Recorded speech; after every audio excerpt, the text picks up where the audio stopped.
thank you all for coming out. We appreciate the opportunity to kind of get together, get out to have a public session on this and give everybody a chance to ask some questions. I want to cover a couple of things here. First of all, let me introduce who's here.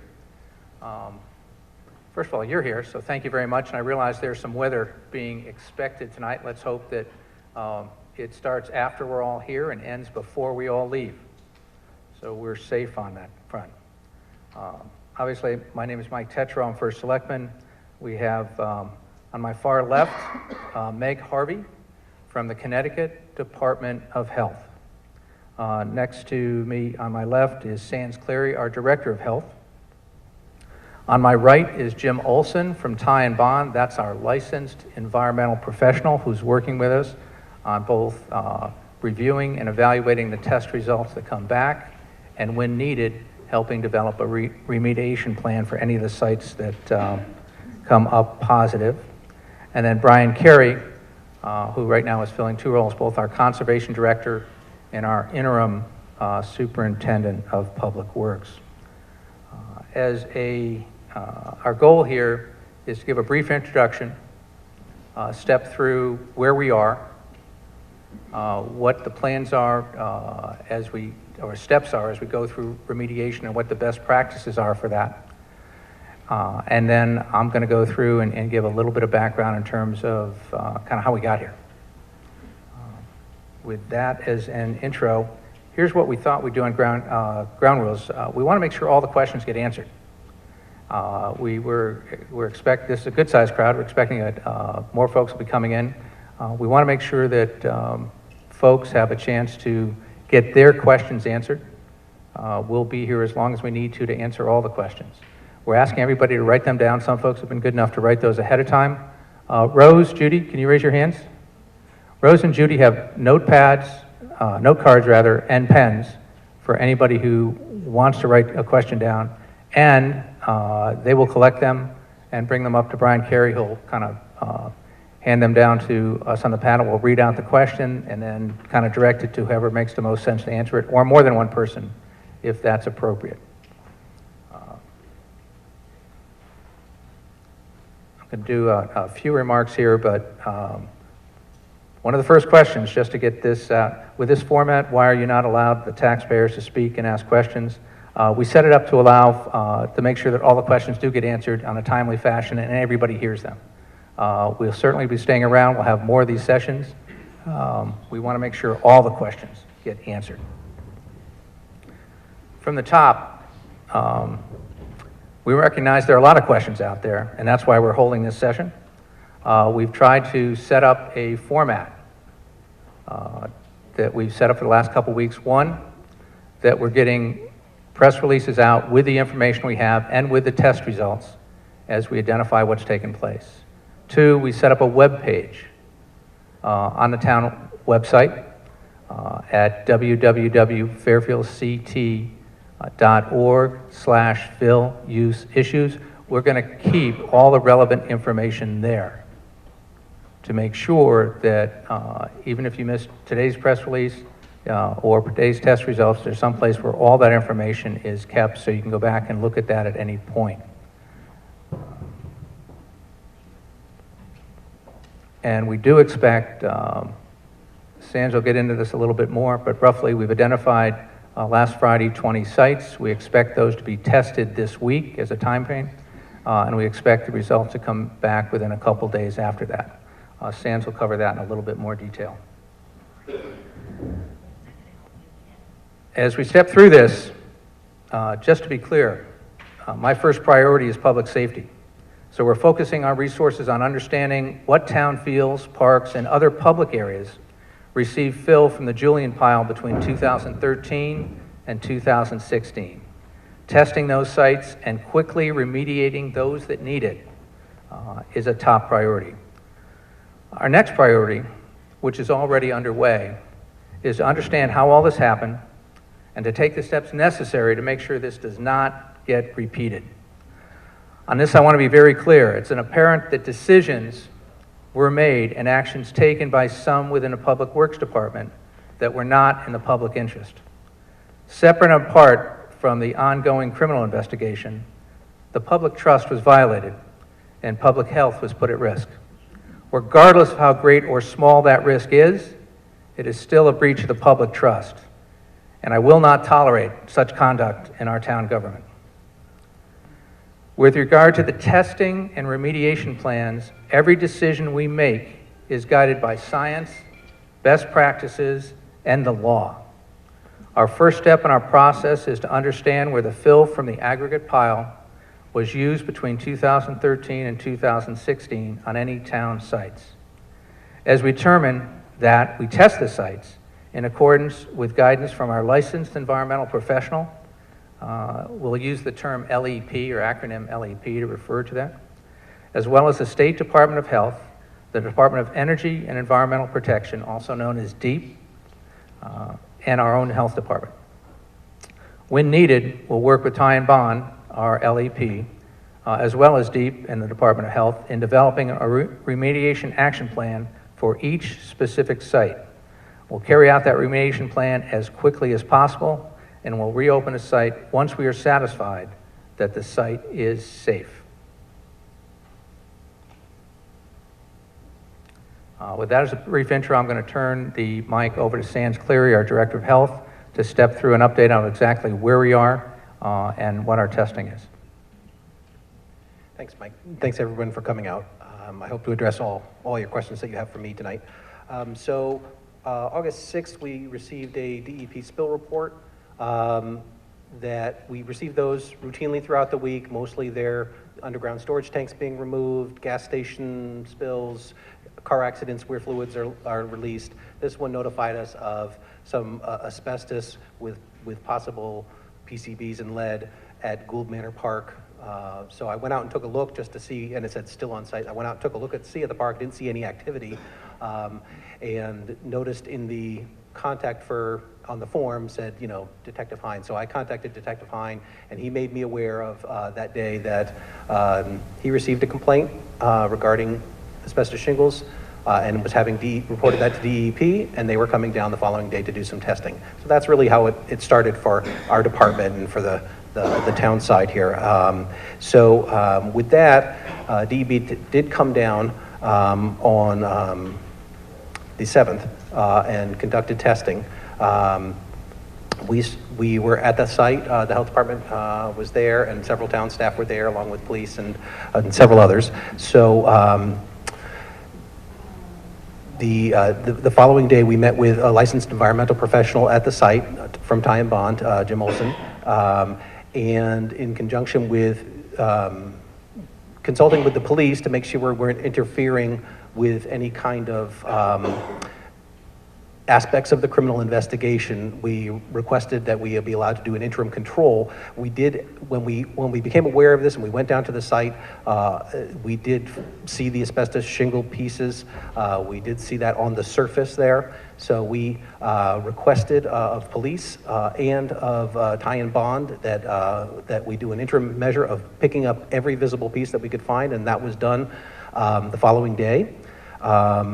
And then essentially that was our interim control measure. We consulted with Department of Public Health and DEP and asked about if there's any additional interim controls that they would recommend, and there were no interim controls to be recommended. That they felt that given what we've done already, that was sufficient. So we moved forward with waiting for the test results. And at the same time, we started developing a list of other sites where this fill from the fill pile could have been used. That included consulting with Fairfield Public Schools right away, consulting with Parks and Rec, and with the Department of Public Works, with police, and also it turned out with our finance department to work out some of the invoices to help us to figure out what was purchased from Julian. So then we got to our initial results back. DEP collected 10 samples. 9 of those were soil samples. 8 were what's called composite samples, where they collect a bunch of samples, they combine them, and they sample that. 1 was a grab sample, where it's a single location, and 1 was pieces of those shingle pieces from the surface. Those results came back with the That first round of testing was called a toxicity characteristic leachate procedure test. We'll call it TCLIP. That TCLIP test tells you whether it's the materials found there are hazardous waste. When we got the results back, none of the materials were deemed hazardous waste. We did not find any asbestos fibers in the soil. It did confirm that the shingle pieces themselves were asbestos, but were deemed non-friable asbestos. So that's most of you are probably familiar with those transite type of shingles, but it's a small percentage of asbestos, and it's all in mostly other material. It's very hard to break, does not give off fibers readily. But that was positive for asbestos. What we then requested was what's called a mass analysis of the data, which gives us a different set of results that allows us to determine whether the elements there, the constituents within there, meet any levels of what's called direct exposure criteria. That's the health and safety standards. So we requested that additional testing be done, and that was performed. At the same time, that week, Ty and Bond was collecting additional samples that would allow us to better define where any contamination at Gould Manor Park was. So that's more of a scientific grid type of methodology where you're looking exactly where things are, how deep they go, how wide it goes. And so that's what they were working on at that point. In addition, we're in continuous communication with DPH and DEP and our consultant about, are there additional recommendations? Are there any other protective measures we should be taking? Given the constituents that we knew of at that time, there were no additional recommendations made. The second set of results did come back positive for a couple items. There was four of the samples came back with levels of arsenic that are above the residential standard. So the residential standard is 10 parts per million. These samples came back ranging from 10.8 to 15.2. Arsenic can be a naturally occurring element in the soil. Can range in Connecticut anywhere from 0 to up to 40 parts per million is very typical to find in Connecticut. So this is, in our consultation with DPH, they described it as a marginal exceedance. In addition, one of those samples did come back positive for lead above that direct exposure criteria. That direct exposure criteria is 400 parts per million. The level that we found was 506 in that particular sample, one of the samples. And again, that was in consultation with DPH viewed as a marginal exceedance. You can find lead in soil up to extremely high levels, thousands and thousands of parts per million. So with that information, we were waiting for some of the additional sample results from Ty and Bond, but we also, in the initial report, we said we found some barium, not above hazardous waste standards, but in our second mass analysis, the barium was found to be well below the direct exposure criteria levels, to order of hundreds of times below that. So again, again, in consultation with DPH, our consultant, Ty and Bond, and DEP, looked at what do we need to do next. And so at the same time, we distributed our priority sites, and to talk about how those were selected, it was, we as soon as I said before, we mentioned to Fairfield Public Schools, to Parks and Rec, and to Public Works, we started working on what sites typically received or could have received some of the products down there that may have potentially been contaminated. And so we started that list. We developed numerous sites. We prioritized 20 sites that were schools, and it seemed to be that the soccer fields seemed to receive annual maintenance by Public Works at times during that period. There were some emails about soccer fields getting some extensive renovations in 2015. And so we put those on the list, and the information we received from the rec department about all their different soccer fields, we conferred with Public Works if they brought stuff, material to those sites. And the typical type of activity when we say they're bringing material to that site, for most of the sites, it was they were leveling out the field. The areas where the goalies were would get some degradation. They'd get pitted there, and they would scrape off the topsoil and the sod. They would fill it in a little bit. They'd use what was there to level it. If they needed to bring more in, they'd put in some fill and some topsoil, and they'd either sod it over if it was during the season, or they'd plant grass if they had time to, if it was off season and the grass had time to grow. So every site that was a park or a ball field or a school that we confirmed from Public Works that yes, we put fill from the fill pile on that site became our priority areas. So that's the 20 list of 20 sites that we're currently testing now. A few days later, this week, actually today, we received our initial results from Ty and Bond's sampling. They did 40 samples throughout the entire area at Gould Manor Park. Of those, they were relatively consistent with what the DEP tests revealed. 3 of them came back above the direct exposure criteria levels for lead. Again, marginal exceedances. No PCBs were detected, no petroleum hydrocarbons, no asbestos fibers in the soil, but the shingle pieces that they did find did come back in the same way as the DEP results, positive for non-friable asbestos. And so that's currently where we are with Gould Manor, with the schools. All the sampling at the schools should have been wrapped up. Jim can share that a little bit more. We were trying to get all the schools done yesterday and today and get those sample results sent off. We are sampling the remaining items on the list tomorrow and Friday. We will be getting those results in stages as they become available. It's usually a 48 to 72-hour turnaround on the sample results. So we hope to have some initial sample results at the end of this week, and then the remaining ones at some point early next week. And so that's what we are shooting for, and that's sort of the where we are right now. So I'll hand it back to you, Mike. I think next up, we'd like to hear a little bit from Meg Harvey in terms of the State Department of Health, what their perspective is, and what guidance they're giving the town. Good evening, everyone. My name again is Meg Harvey, and I'm sure I'm a new face to all of you, but I have actually been at the State Health Department, Department of Public Health in Hartford for 19 years now, working in the environmental health section, and in particular, the unit I work in, we provide really just advice, consultation, recommendations to primarily town health departments, health directors in towns all over Connecticut where there are environmental contaminants, environmental toxins in the environment, and people have questions about public health, about their exposure, about risks. And the unit that I'm in has no regulations. I administer no regulations.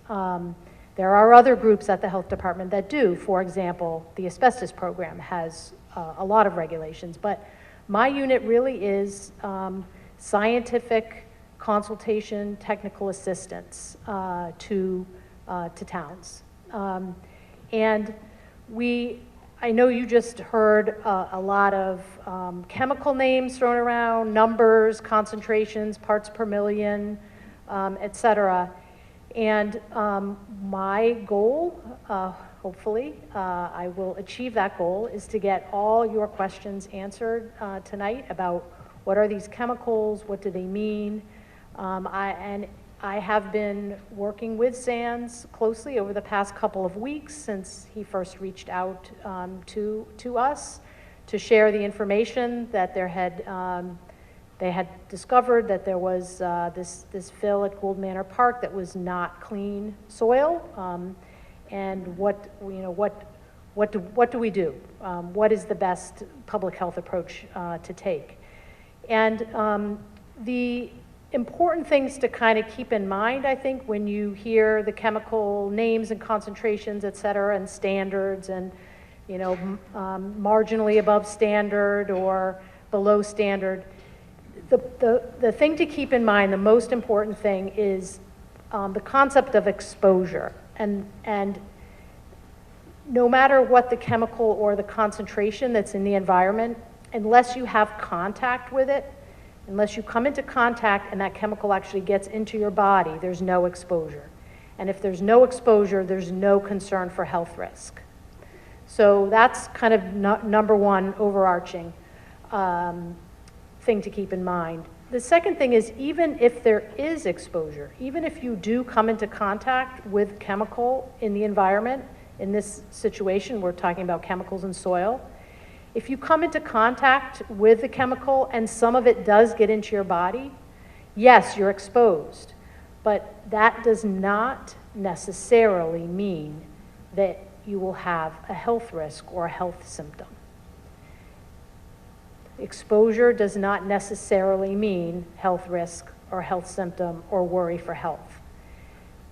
In order to get to that point where we're actually worried about a health risk or health symptoms, you have to have enough of the chemical, a lot of the chemical, getting into your body, and that usually has to happen with many repeated exposures over a long period of time to chemicals that are present at high levels in the environment.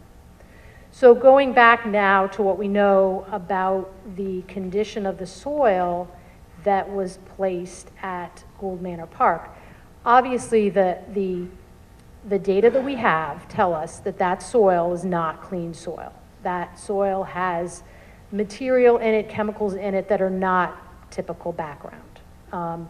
Yes, sometimes we see levels of arsenic. Arsenic could be background. Lead, yes, you'd never expect it to be zero, but pieces of asbestos-containing shingles, no, that's not normal. That's not background, and the levels of lead are more than what we would typically consider background. So when we have chemicals and levels, what do we use to compare them against? So really the only standards we have, public health standards for soil, are our residential cleanup standards for direct contact with that soil. We don't have standards for parks, for recreation, that type of exposure, that type of contact. So we use residential. Now, we all know that the strip of grass next to the sidewalk at the park is not residential. People are not living there. So when we say the levels of lead and arsenic in the soil were a little bit above our residential standards, that is not a concern at all in terms of health risk, because the way we come up with our residential standards, we assume a lot of soil exposure. We assume young children, as young as age 1, coming into direct contact with that soil while playing in their yard, directly in the dirt, lots of hand-to-mouth contact, that activity occurs 7 days a week, 365 days per year, and the kids are eating a decent amount of soil through incidental contact every day. That type of exposure we know is not occurring at the park. So these are all the sort of the things that I went through in my discussions with SANS and in my analysis of looking at the data. In addition, we're not dealing with bare soil. Grass is a great barrier between people and soil. Just as you know, if kids go out and they're playing in a grassy field, they'll come back with grass stains on their knees. Whereas if they're out playing on a field with no grass, they will come back with dirt stains on their knees. So the grass really does provide a good barrier from that direct contact with the soil. So, numerous conversations, over the past week or so, and my recommendations were that really nothing needed to be done immediately with that soil around the sidewalk, given the type of activity that happens there and the concentrations. But the town decided that they really wanted to kind of take an extra step and be extra protective and really, you know, try to take every action that, that would further reduce even, you know, the most remote possibility that people could come into contact with that soil. And I think they're going to be doing fencing, I believe, kind of fencing off a little bit to help further reduce any possibility that people come into contact with that soil. And then as we move forward and get additional results from the additional fields that are going to be tested, I will continue to look at those results and give advice and consultation to the town. Well, thank you, Meg. Just want to point out, if anybody needs a card or pen, Judy's going around handing out cards or collecting questions. And where's Rose? Rose is over there, and if you let her know, she will also get you a card or pen as we go through. Next up is Jim Olson from Ty and Bond, who's going to talk about our approach to remediation. Good evening. Again, I'm Jim Olson. I'm a licensed environmental professional, or LEP, from Ty and Bond. As an LEP, I'm charged with investigating and remediating sites, overseeing them and signing off on them by the Connecticut Department of Energy and Environmental Protection. I have over 30 years of experience working in the state. The town of Fairfield brought us in last week. I personally visited the Gould Manor Park on Wednesday, and our teams were down there Thursday and Friday doing an investigation. I think the SANS explained what we did previously. So when we collected our data, we compare it to the remediation standard regulations, which Meg explained, and we worked with the town on developing interim measures to prevent contact, and we're also right now working on a remedial action plan for that area. So we're making good progress on that site.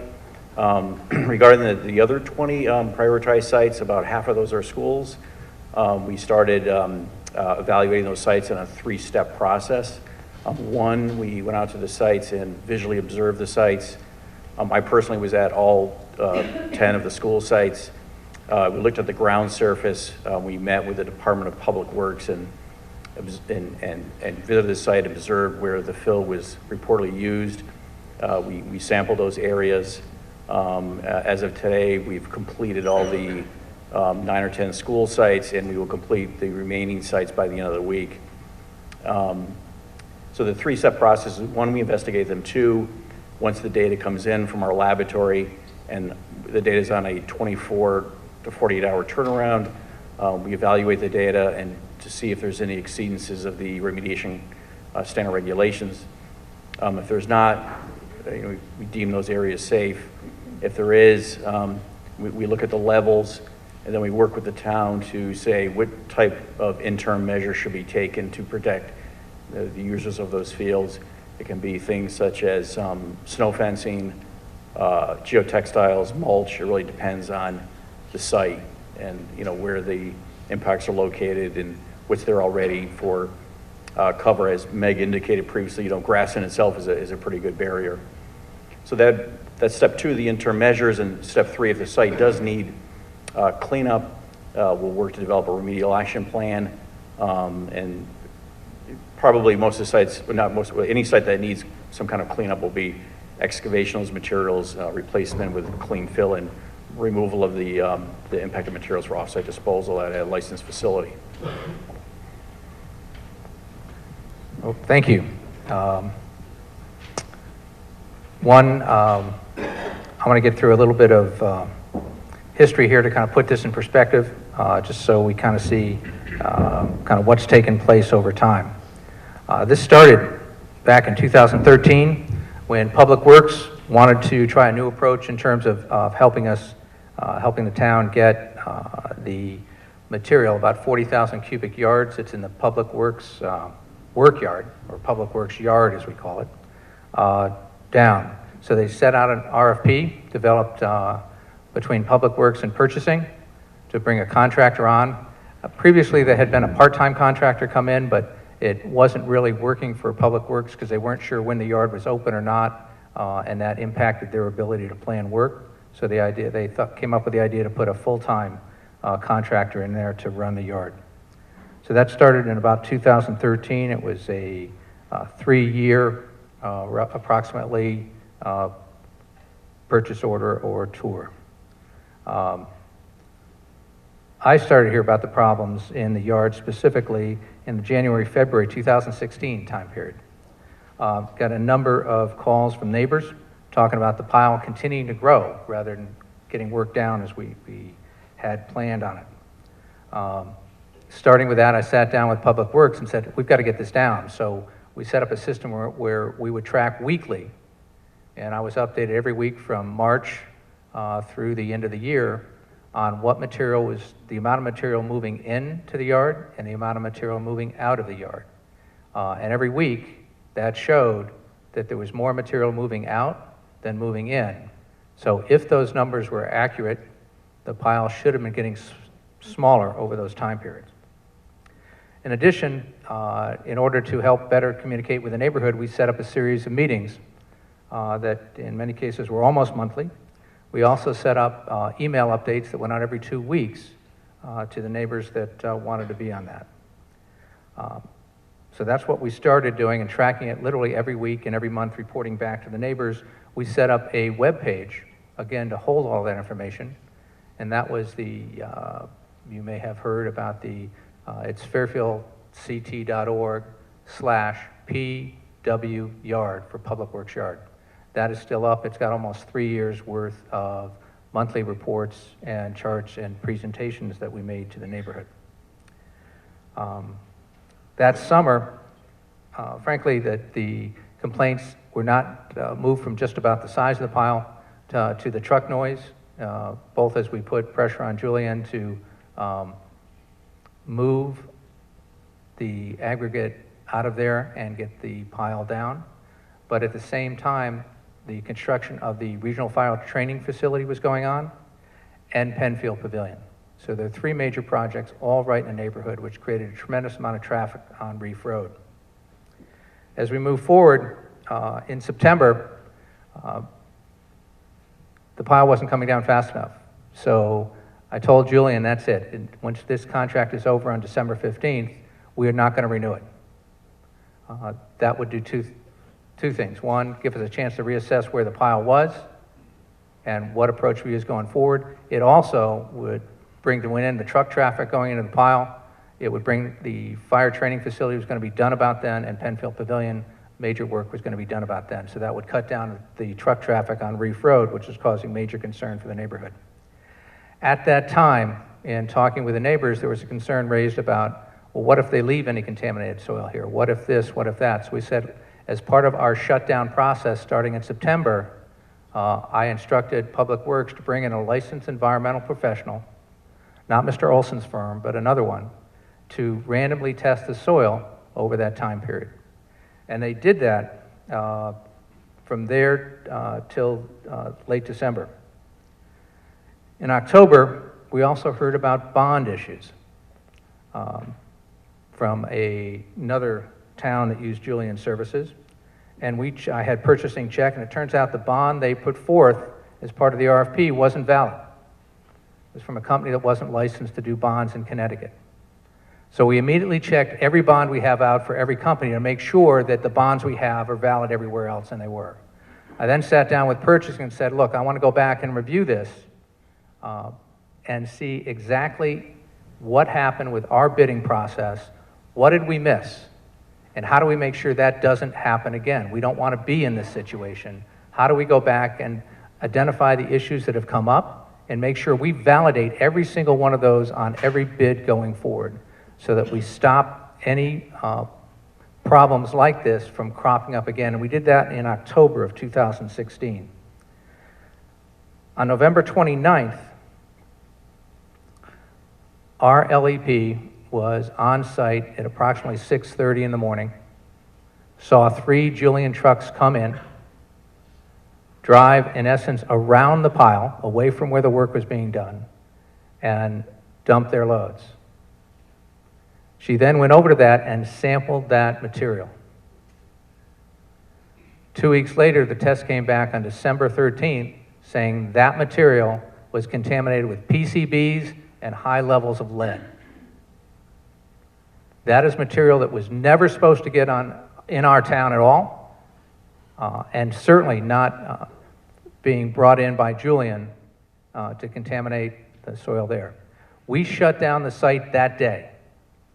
We literally brought a police officer down with our town attorney and our public works officials and kicked Julian off, parked a big dump truck in front of the gate to make sure nothing moved from there, and all their equipment was quarantined on the site. We called DEEP, and a representative from DEEP came down that afternoon to survey what was taking place and provide guidance. We were told to come up with a remediation plan by a licensed environmental professional, which we did. We then went back to the site in a February timeframe to determine the extent of the contamination, and so the area that was the source of the dumping was then tested and excavated. That soil was removed until there were no longer any testing for PCBs and lead that showed up to those levels. So that the pile, on one hand, the pile itself, the material in it, the aggregate, is not what's called clean material, but the idea was that we were mixing it, the 40,000 cubic yards was part of our street sweepings, had come from our storm drains and some of our public works projects, some of the spoils from those projects. The idea was to bring in cleaner soil, mix it, so it could be used in certain construction applications. It met the levels for industrial commercial use. Not residential, not ballparks, but industrial commercial use. So it might be something, as we did, we used it in the berm, and that's an appropriate use for that material. As we cleaned that up, and we spent about $300,000 to do that, we asked Julian to pay for that. They refused. So we took them to court, and that lawsuit is ongoing. It's currently in arbitration. In addition, in talking with Mr. Carey,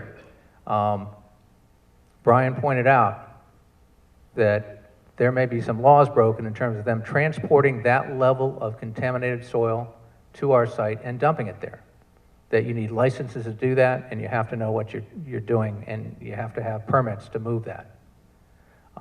I then contacted our police chief, Chief McNamara, and asked him to investigate that to see if any laws were broken at the state or federal level, and whether Julian should be held responsible for that. Also in 2017, we continued to meet with the neighbors. We brought in a landscape architect to design a berm.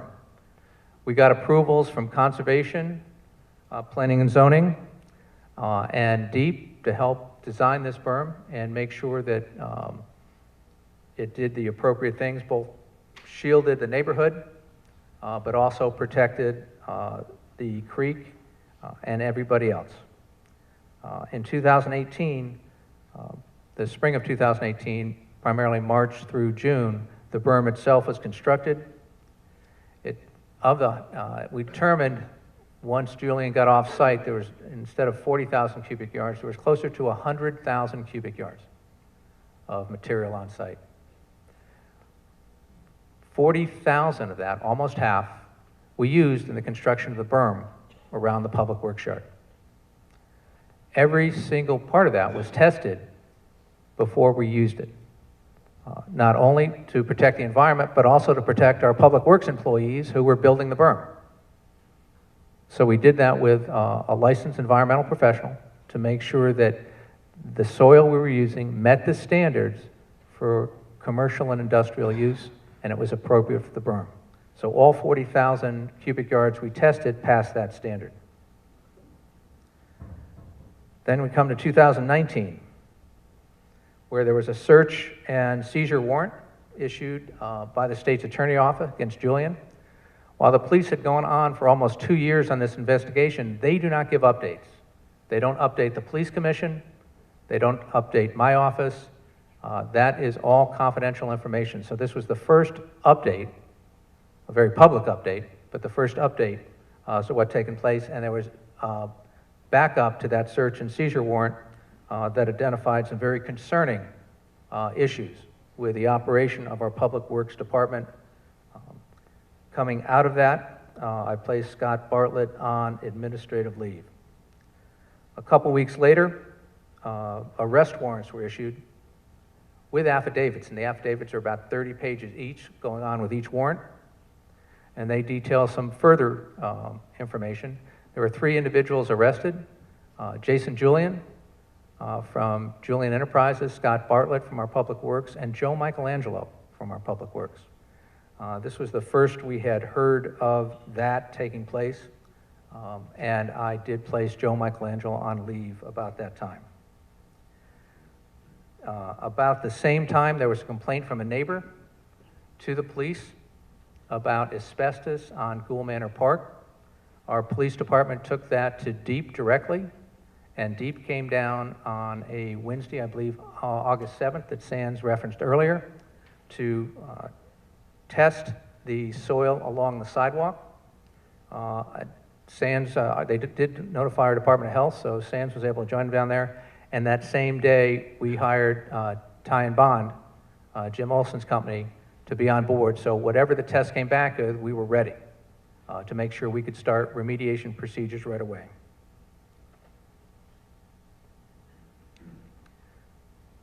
In conjunction with DEEP, the Department of Health, and Ty and Bond, we looked at the materials that came back, and as Sands said, they didn't rise to the level of hazardous waste material, and that's a level defined by the EPA, but they did come back with some contaminants, and we did identify shingles.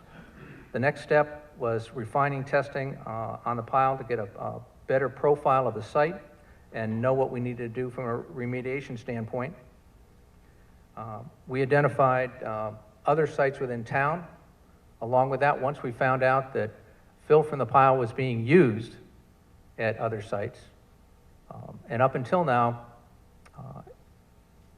we didn't have visibility on that taking place. Certainly, somebody in Public Works had made the decisions that was to move some of that and use it on our parks and ball fields. But let's be clear, this is soil, aggregate, it's material that's at the commercial industrial level. As Ms. Harvey pointed out, that is not the residential level. That should not be used on ball fields and parks. And if I have to pick a major violation of trust, that's where that happened. That shouldn't have happened at all. That's not appropriate and should never have taken place. We identified 20 sites initially. As Sands pointed out, we're matching up invoices with Public Works tickets with locations and the type of fill that was used. The testing, as we said, is going to be done by the end of this week. The results will be available within 48 hours, and we're still matching some invoices to make sure that we didn't miss any other sites, and there are other locations out there that we may in fact have to test. And last Friday, I did terminate Scott Bartlett. We're looking at, as Sands said, as of today, the tests are back. Ty and Bond is reviewing those. They did their additional sampling. We have identified we're going to have to remediate. We have asked Public Works to create either a fence or other barrier around that site to keep everybody off that sampling. And we're obviously getting out to the neighborhood. We've got tonight's meeting. We'll have another meeting tomorrow night, and we'll schedule 2 more after that. We will keep updates coming probably every other day or so to keep everybody updated. We'll both email those out, post those on the Facebook page, and get those on our webpage so that we have full transparency in terms of how we're moving through this. As I said, this material should never have been used in Parks and Rec, the Parks and Rec site. As of today, because the Gould Manor site tested positive, and we expect comparable material, we don't know until we test it, but it came from the same pile, so we're expecting a comparable profile. We've closed the parks and fields where we've identified as part of those 20.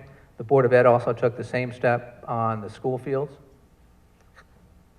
As I said, the testing's underway. We're getting the results back as quickly as we can. We are going to remediate, and we're going to make sure these fields are safe. We're also reviewing what took place, what do we have to do to strengthen our reporting, and specifically, let me give one example of what we're doing and are putting in place in the next couple of days. As I went through and read the affidavits, and as much as some of those are allegations and still need to be proved, one of the constant themes, or recurring themes, was that there were a number of employees that spoke up and weren't listened to. So we want to make sure that never happens again. So we're putting in a hotline number for our employees, an anonymous hotline number, and we're going to make it available to residents too, to make sure that if anything like this is a concern, that it gets recognized at the highest levels in the town and we can take action, that it doesn't get stopped at some other level and not listened to. This is very concerning. I'm really upset that anybody would do this to our town and that any town employees would be involved in this at all. And we're going to make sure that anybody involved in this is prosecuted to the highest extent of the law, and we're going to take whatever steps we need to do that. So with that, keying that off, I'm going to ask if there's any other questions. I think Judy's bringing some up to Brian here. I've got a handful of questions here. Well, let's bring those over, so we just take those all one at a time. So we make sure. All right, we want to make sure we get through all of these. All right. So starting from the top, and it may be one or more of these that are appropriate for folks to answer up here. So from the top, no one lives at these parks, but children are playing games, baseball, etc., multiple times a week, every week, 3 seasons, a year. Isn't that considered prolonged exposure? Meg, I'm going to turn that one to you, and here's the mic. So prolonged exposure relative to our residential standards, no, it's not prolonged exposure. It's still exposure. Playing multiple times, playing on a ball field multiple times a week for 3 seasons out of the year, yes, kids are going to be coming into direct contact with soil, yes. However, compared to what we assume happens in a residential setting exposure assumptions that we make are much longer. Children starting age 1 and living at the same house for 30 years, being in the soil every day, 7 days a week, 365 days per year, all 4 seasons. Those are the assumptions for direct contact with soil that are built into our residential standards.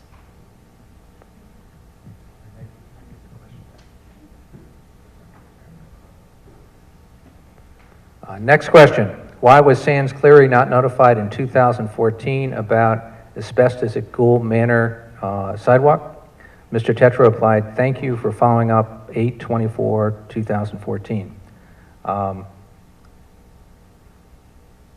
Let me do part of that and see if Sands, I don't know if you'll have any follow-up on this. Simply, an email came in, I was copied on, that identified there might be some asbestos and material along Gould Manor sidewalk. It was directed to either Joe Michelangelo or Scott Bartlett at the time. There was a follow-up email after that that identified that the resident had met with Scott Bartlett and appropriate action was taken. And then there was a follow-up email of that saying the resident was satisfied that was taken care of. If that material really looked like asbestos at all, it should have gone to the health department. I am not clear at all why it didn't, but it absolutely should have. Sands? Yeah, I don't have much to add to that, other than we were not aware of this. We were not made aware of any asbestos shingles at Gould Manor during that time. We were not aware of any, the efforts that Public Works did take at the time. They did actually scrape up large portions of soil at the time and remove it, and met with the complainant. at the site, and you know, this is after the effect. You know, in looking at these issues now, recently, is that, you know, there was email communication back and forth that they met, that the individual sent an email saying, thank you very much for your efforts in resolving this issue. But at the time, the health department was simply not made aware of it, you know, and we have multiple avenues for people to report things to us. You know, we've got all the typical social media and emails and the Q alert system and service requests through the town. So this one just simply didn't come to us. I do want to point out that on the town website, there's a, what we call Q Alert is the brand name, but it basically lets people write in comments. It's open 7/24 and gets directed right to the department that they request the question of. It's been very effective over the last 4 or 5 years in addressing a magnitude of issues, either be they complaints or questions or requests for service that go through. Next question. Why were there no staffing changes at DPW when the police called Scott Bartlett in October 2018 concerning the fill pile, and his attorney asked the police to direct questions to that attorney? That was a step that the police did. It was part of the police investigation, and they did not update anyone else in town in terms of what their questions were, what their concerns were, or that had taken place. Next up, why did it take so long to test the areas in question? Are these public works positions, qualifications adequate? Apparently no one in the administration seemed to question the activities of these sites until resident complaints. Where is the oversight in this town? I'm going to break this off, and perhaps Brian, you can add a little bit as to what we do now, why did it take so long to tackle the areas in question. I think we've jumped on these as soon as the first contaminants were identified back in 2016, when we had actual data to do that, and moved quickly to get all that material moved off-site. How are these public works building qualifications adequate? We'll go back and take a look at that, but right now it's pretty simple. Working with the Department of Health and the guidelines that DEEP has for these, and I'll let Brian expand a little bit on that. There are strict guidelines for how this material is stored and used, right? And as long as you follow those guidelines, it's appropriate. In this case, those guidelines were not followed. It was used on parks and ball fields, and that just should never happen. There isn't an example where that's an appropriate level, and that doesn't take a whole lot of qualification. That takes some basic understanding of the rules. No one in this administration seemed to question the activities of these sites until residents complained. Yeah, when the pile got bigger, that's the first time that I had heard about it, and that's when I got in and set up weekly updates to make sure that the pile was moving in the right direction, and to make sure that this was front and center for our public works, and that we kept it in front of the neighbors, and we did that in full view and transparency for the neighbors by having monthly meetings, bi-weekly emails, and by setting up a web page so we tracked all of our activity through that time period.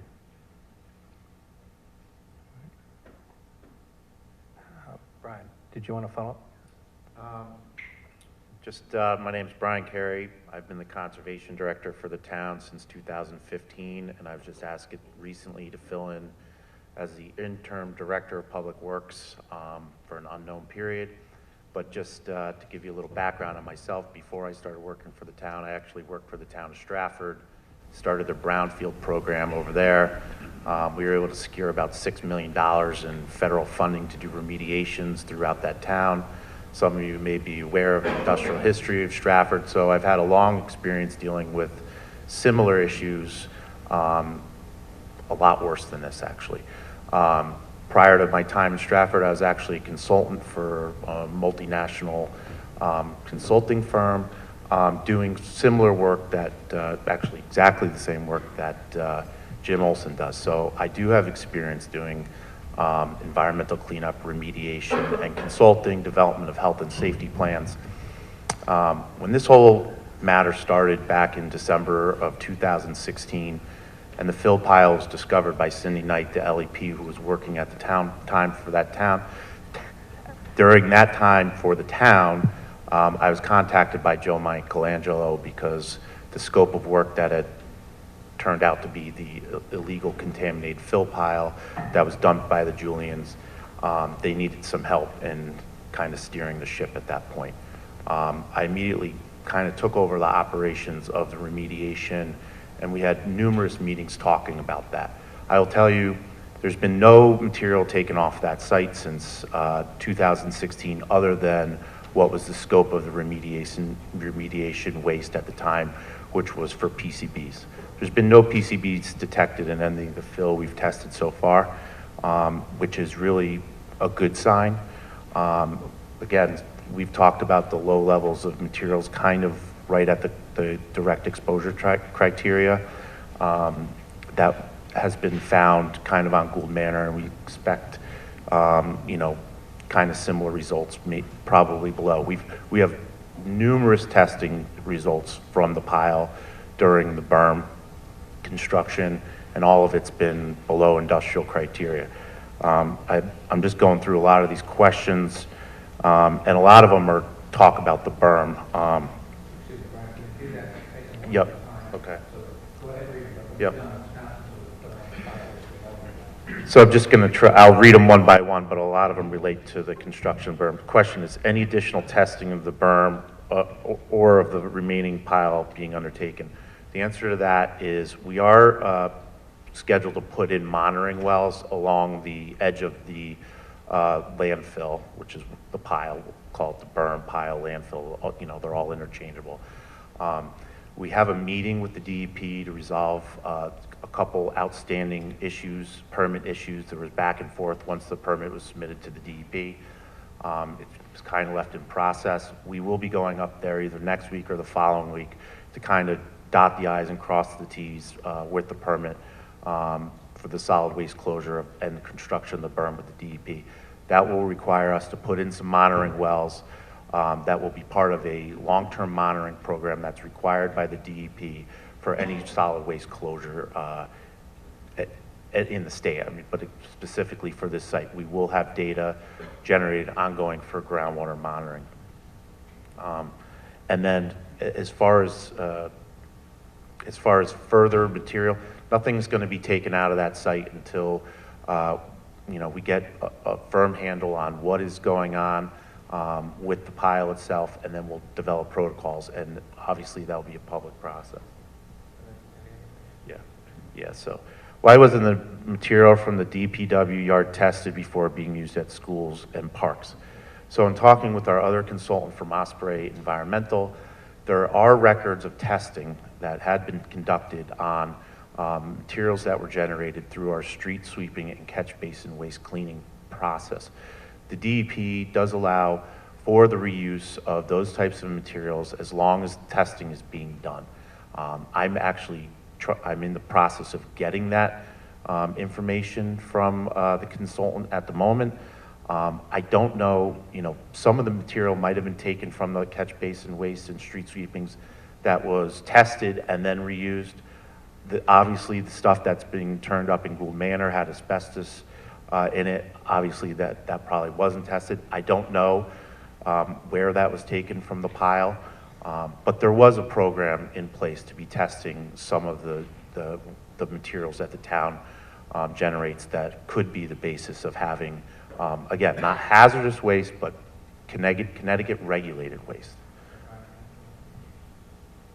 Yeah, I just want to be clear that in this, many of the applications we're talking about are applications for topsoil.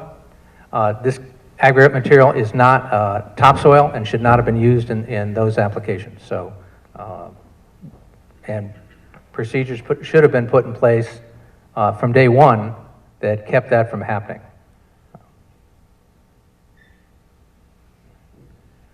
Then let me take this one. Why didn't the first selectman order tests done 5 years ago when you were alerted by a resident that Gould Manor's soil had asbestos in it? Why didn't the first selectman order tests to be done after it was determined fill at the pile was contaminated at the fields and playgrounds on the list? The second one, we ordered that testing to be done as soon as we were aware that this material had been used at playgrounds and ballparks, because in terms of 5 years ago, when that email came through, it was, I thought, resolved by Public Works, and I assume that they resolved it, and if there had been asbestos, they would have appropriately notified the health department. They didn't do that, and that should have been the case. But there's no question that they should have notified the health department on that when that came up, and it should not have been treated the way it does. Anybody who mentions asbestos, if it goes out there and it looks like anything close to asbestos or might be, if you can't rule it out, then you should at least notify the health department to have them come back and make that judgment. That judgment should not have been made by Public Works, that the site was okay and any asbestos items were either not asbestos or had been removed appropriately. Next up, bottom line, Mr. Tetreault, you are our first selectman.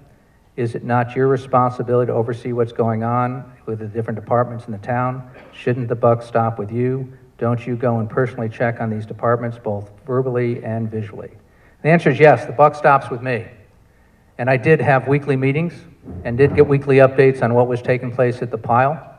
And simply you count on your trusted managers to tell you the truth.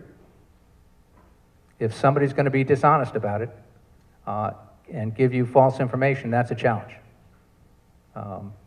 So no, I can't do everybody's job for them. You've got to count on your managers and directors to be doing that job. Why weren't the town employees terminated that were arrested? Shouldn't that be the first selectman's shouldn't the first selectman take responsibility? When they're arrested, they're not proven guilty. However,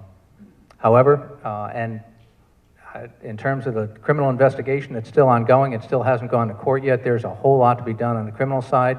We are evaluating things on the management side and taking a look at all of this. Obviously, as I said earlier, I did terminate Scott Bartlett, and we're doing a full review of what's taking place down there now. Who gave the go-ahead then to use the soil on the soccer fields? That was done by DPW, and we're going back and looking at that. Again, this soil should not have been used anywhere close to ball fields or anywhere that was close to a residential use. Next up, my daughter is on a soccer field that's used several times a week. She plays goalie, and that comes covered in dirt, sometimes less, on her legs. If that soil were contaminated at levels found at Gould Manor, should she be concerned? So I'll give the short answer first. Should we be concerned? No. Why do I say that? So the reason I say that is while, yes, exposure is occurring, direct contact to the soil is occurring, as evidenced by someone who is playing and getting arms and legs covered with dirt.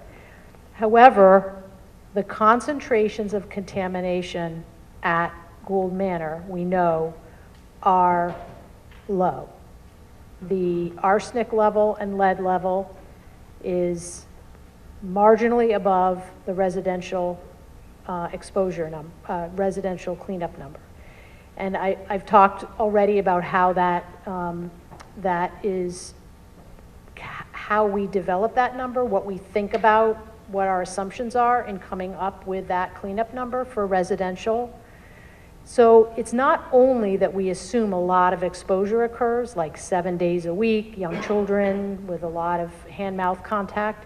There's even more protectiveness built into those numbers, because when we develop cleanup numbers, we start with looking at toxicity of the chemical, usually in animal studies. That's where we start out.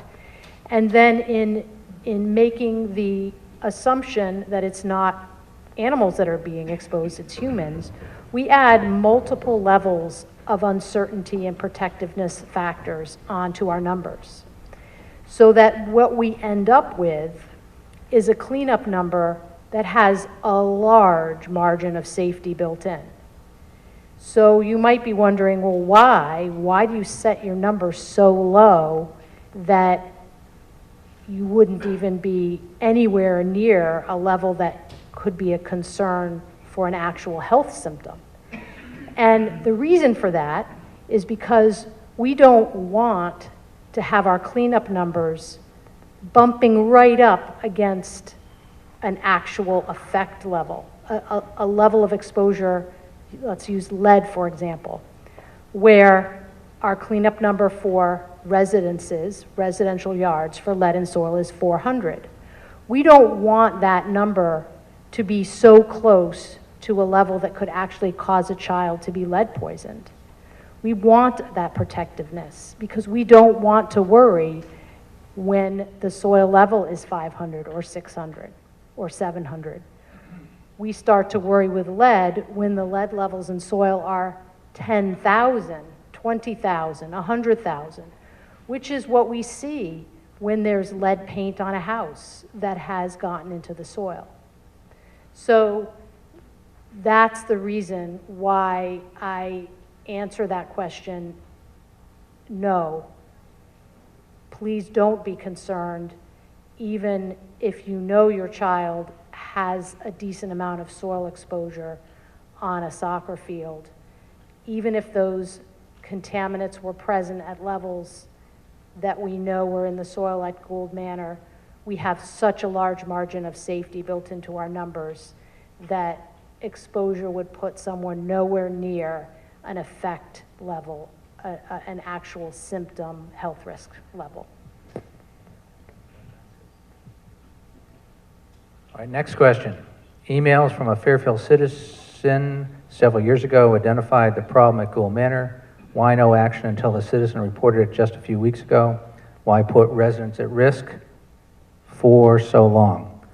Again, it was my understanding that had been taken care of at that point. As we've identified, that asbestos issue should have been reported to Public Works, to Public Health, for Public Health to have identified that. We didn't mean and to put anybody at risk for any amount of time. The goal here is to make sure all of our fields, all of our parks are safe for everybody to use.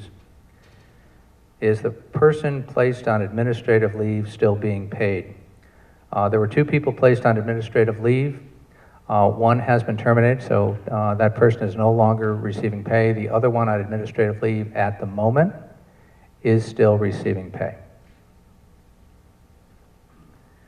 Question.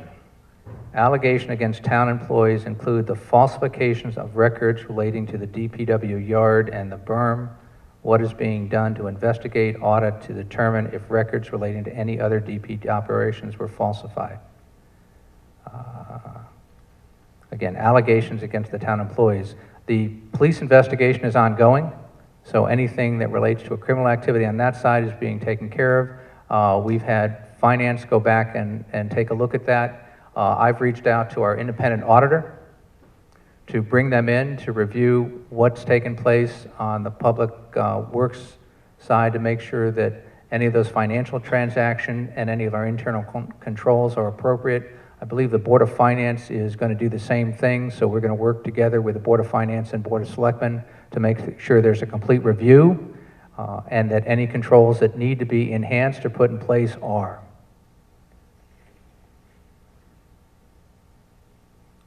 See, I understand Parks and Rec is holding a meeting now at Penfield. What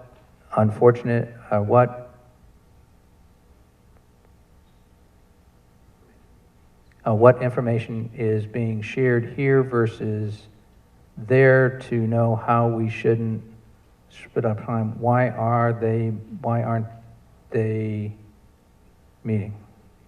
Why one meeting? We set these 2 meetings up to get information out to our residents, give folks a chance to answer questions as quickly as we could. To balance that between all the other meetings that take place, we could literally take a month to set this up, and that was waiting too long. I did talk to the chair of the Parks and Rec Commission to make sure they knew what was going on. The director of Parks and Rec has been directly involved in our discussions over the past week, and we've met, I'm going to say pretty much every day. We certainly met again today to talk over what's taken place and to agree on closing the parks and the fields that are subject to our soil testing. I had my backyard filled with soil. Will the town pay to have my soil tested? Not quite sure what it was filled with soil from, but I think that whoever wrote that, if you can follow up with me at my office so we can find out what exactly has taken place there and why that would be a town issue. Do you want to? So we do have some on the list that's being further investigated. We do have a couple properties where work was done by the town on easements through properties, and so those properties are on the list. We are going to, if it was work done by Public Works and placed on a property that has an easement through it, we are going to offer testing to that resident since it was a Public Works project. And so it would be up to the resident whether to accept that or not. All right. Next, why do you feel important to inform the community daily rather than compiling all the records and reporting the findings, good or bad, at the end? I feel you're creating undue worry among the community. It's possible. I think that the feedback I've gotten, by and large, is to get the information out as soon to the community, as quickly as we can. That's what we did when we were looking at the Public Works yard. That's what we're doing here. It seems the consensus from our communities, they'd rather hear more information sooner, have a chance to look at the information and develop their own questions so that that can guide us in future actions. Why doesn't the town hire an independent testing company? Do you plan on testing all the fill that has been brought in to raise the elevation of Penfield Pavilion? Is testing of the water behind the new berm that was constructed going to be tested? Just to be clear, all the testing we do is by an independent testing company. The state sent it out, I believe. Jim, can you tell us is Time Bond sending out to the same testing company or a different one? We are using a similar laboratory, which is a lab that's commonly used by consultants and state agencies. Do you plan on testing all the fill that was brought in to raise the elevation of Penfield Pavilion? You want to take that? So Penfield Pavilion, I believe the fill there was used in the parking lot that came from the fill pile. So that is on the list to be investigated. We're still looking at the types of fill used, because not all the types of fill, not all the types of products there were subject to being mixed in that aggregate pile. And definitely, most of the items weren't subject to that individual incident in 2016 where those loads of contaminated fill were kind of set in the back of the lot. That was segregated. Nothing was mixed with that. But the Penfield Pavilion project is on the list, and we are looking at that. We're working with Ty and Bond to sort of go through the list and make sure that if it needs to be tested, we'll test it. If it's a material that wasn't subject to contamination, then we can rule that off the list, and that's a part of the process that's going on now. All right. Third question on this card is testing of the water behind the new berm that was constructed going to be tested? So the answer to that question is there is and there will be a stormwater monitoring program. We're required to keep that in place. That's been going on since the operation started in 2013 and actually before that. Better than that, though, we will be putting in groundwater monitoring wells, which is required by the DEP as part of the solid waste closure permit, and that will give us accurate information about groundwater that's coming off that site. Next, what else was going on in town while the pile was going up and up? I think I mentioned there was also the the regional fire department training facility was being built, and Penfield project was also going on. When was the LEP hired and made part of the project? I think to some degree an LEP has been on an ongoing basis for the testing. Can somebody address that specifically? So there's a couple facets that were going on during the operations. First, there's always been a stormwater monitoring program, so there have been monitoring the stormwater outfalls at the site since, I believe, 2013. Second,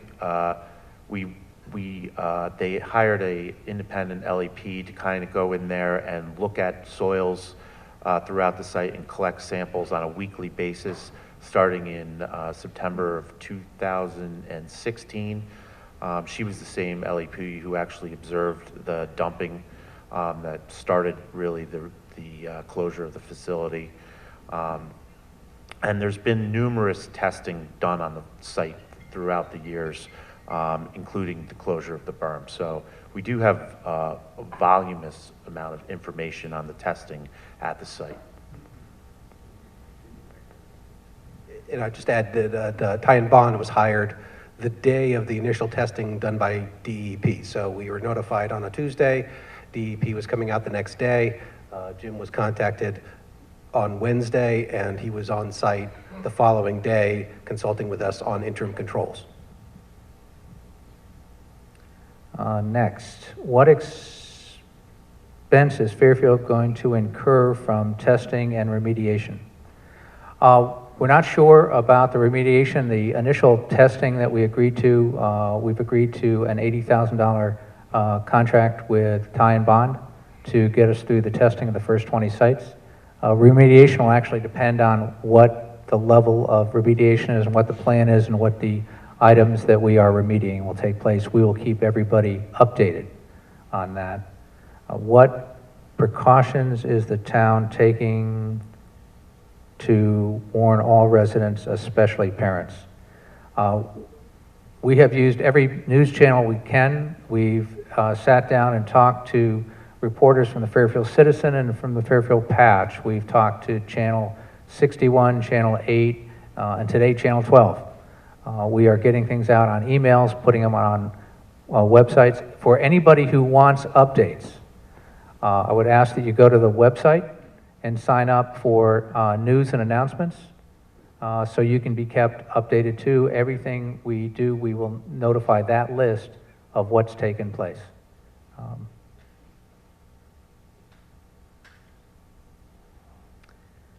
How will the town recoup the funds spent on the cleanup of the contaminated sites?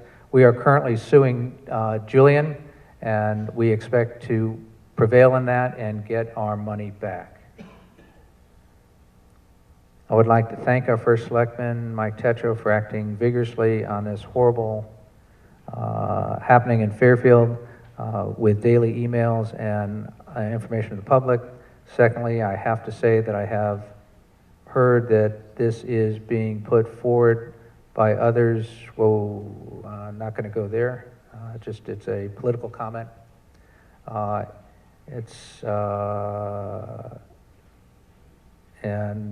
Balances.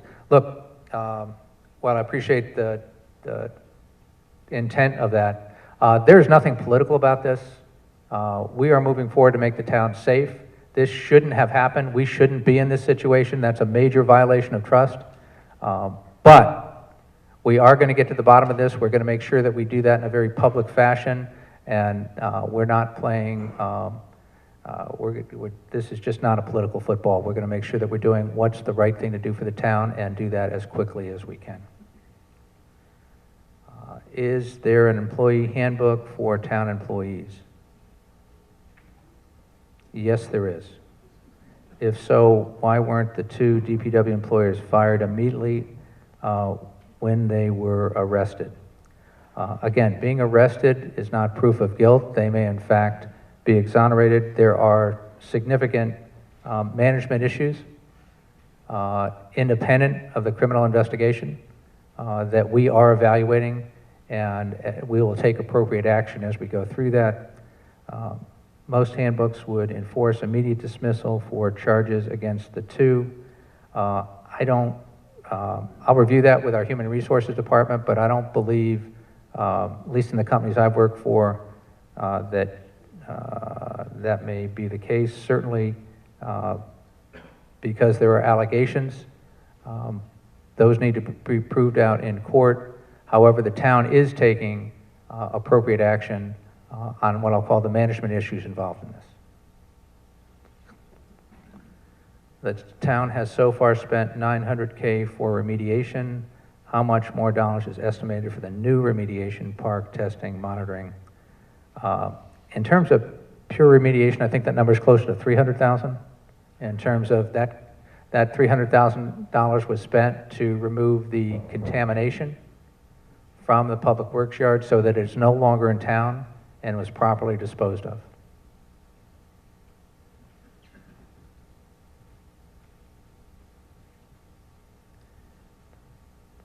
If the fields are supposed to be closed, why are kids still being allowed to play on them?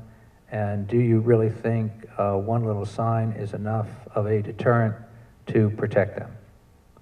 I think we're talking about a bit more than that. Brian, do you want to cover what we're talking about? So I know Meg talked about this. We are moving forward to fence off areas as they become, it becomes obvious that they need remediation. We are going to go out there and put signage up, just letting people know.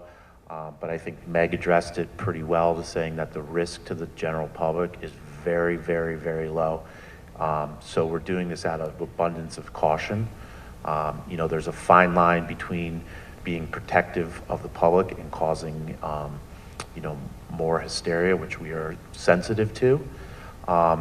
But in the case of Gould Manor, we understand that this is the first site that is the genesis of this issue, and we are going to go out there and fence that off. It's tomorrow morning we'll be doing that. We'll be moving forward quickly with Ty and Bond to come up with a remediation plan, and you know, we're going to put signage up in other areas, and I do believe that is protective of public health. Yes. Like the school district, we've officially closed the fields that are part of the sites that are being tested. So yes, we're asking everybody's cooperation in terms of, to the extent that we can keep kids and everybody else away from that. That is what we need to do. That's why we're moving so quickly to get it tested, and then moving quickly to get it remediated after that. We don't want this to be an extended problem. Was fill from the pile sold to any private contractors if for use in non-public places? It's my understanding that Julian was selling to other contractors. In fact, that was the bulk of the business. It was not selling it to the town. We do not have a list of who those private contractors are. I did request from police, if in their investigation, can they free any of that information up to us if they come across it? I was told that from a standpoint of public safety, if they do come across that, they will make that available to the appropriate contractors. But it's really the contractors themselves that know where they got the fill from and if they got it from Julian. Who's footing the bill for all the necessary testing that's required? Simply, we're going after Julian for any of the costs associated with this that are their responsibility. It shouldn't be a cost to the Fairfield taxpayer. If we are suing Julian because of this issue, why is the town continuing to rent property from them? The Meadow Street property, where the Board of Ed has their facilities management group, their plumbers, their electricians, their carpenters, that's over on Meadow Street. It's right by 95. We've been renting that facility since, I think, the early 2000s. A few years ago, Julian bought it. So we did not sign, our last rent was signed with a prior owner, or our last lease was signed with a prior owner. When this came up, it was not, the Board of Selectmen did not, voted not to renew this. However, just in late breaking events, what we're hearing now is Julian may be in the process of selling that. so they may not be the owner of that for much longer. However, in the meantime, while the Board of Ed is looking at additional sites, the Board of Ed function is still there. If we find another facility to go to, we will make that move. Since we don't have a lease, we're kind of on a month-to-month basis, so we don't have to wait if we find a more appropriate facility. This is a photo. This is our backyard after heavy rains, runoff from Fairfield Woods baseball field floods. Our yards, runoff from Fairfield Woods baseball field floods our yards, leaving behind dirt and sand. As residents, what action should we be taking to protect our family and our property? Should we be seeking legal guidance? Will the town take action to remediate surrounding residential properties if tests are positive? Sands, do you want to take a look at that? So the Fairfield Woods baseball field, so that site was placed on the list. The information given to us was that that field there was installed by the field contractor Tarantino, now called Diamond, and that when we contacted Tarantino, and they indicated they never used any fill from the aggregate pile purchased from Julian. There is some product used. There was a parking lot created right next to the ball field that has what's called asphalt millings in it. So it looks like gravel, but it's basically from the roads when they mill a road before repaving. That's put down, and they usually put some oil in there to stabilize it, but you'll see it's almost like a gravel.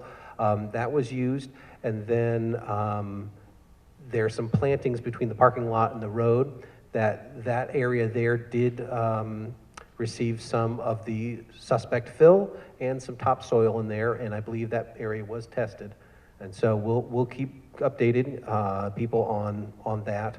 And again, the Fairfield Woods soccer field was one of the soccer fields that's on the list that's being tested as well. So we'll keep you updated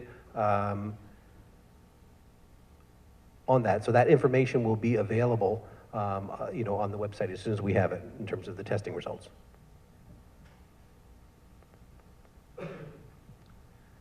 Next up, why did you move the lawsuit against Julian into arbitration when choosing that requires all information brought up to be sealed from the public? The public has a right to hear everything that's going on in the case. We moved the case to arbitration because based on our attorney's recommendation, gave us the best chance of prevailing in this. It means we're going in front of a judge as opposed to potentially a jury case in that. In a case that has these kind of complications, our attorneys recommended that. We have hired a court reporter to make sure that any of the activities and conversations and proceedings are recorded and making a full transcript, and we're making those transcripts available to the public.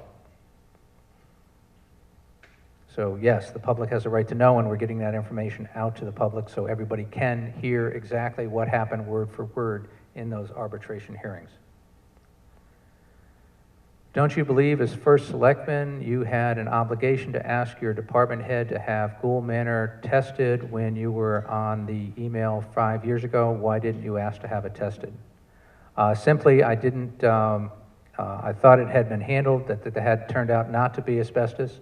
But frankly, it should have gone to the Department of Health and Sands' attention. If there was any concern that was asbestos, it shouldn't have been a decision that was made by Public Works to remediate that without approval from our health department. Where are the permits issued by DEEP to the town to build the berm? Is the town going to test Pine Creek waterways and marsh? So the DEP permit was submitted in April 2008 before the construction of the berm. There are still some technical issues that we're working with the DEP. As I stated before, we're going up there to address them. This isn't uncommon to have a little bit of back and forth technical review with the DEP before they issue a final permit. I did talk to Frank Gagliardi of the DEP, who is the supervisor of the solid waste unit, and he did confirm that there would be no disturbance of the berm as part of our future actions going forward. Most of what we need to discuss with them is the development of a monitoring well network and what that groundwater monitoring program is going to look like going forward. This question has come up a lot, and I have a lengthy bunch of questions here that I'll respond to in detail. But the question is, the town going to test Pine Creek waterways and the marsh? We do have testing from the surface water of Pine Creek, and we also have stormwater testing that's ongoing from the pile. It's an industrial area, and it requires a stormwater management permit from the state. The transfer station has a stormwater monitoring requirement. Green Cycle has a stormwater monitoring requirement, and so does the town public works yard. So we do have information regarding the stormwater monitoring that discharges into the marsh. Everyone knows that the marsh itself is built adjacent to the town landfills and is areas that have been filled dating back to the 1920s. It would be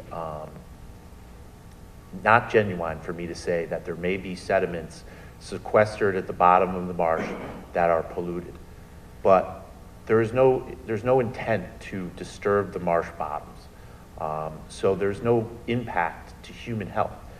There may be impact to bioaccumulation in some organisms, but the longer the material is sequestered in the marsh and is overlain, the less that will become. There hasn't been industrial long-term pollution sources that have been dumping in the marsh since the 90s, and when most of the industrial areas around the marsh have really ceased.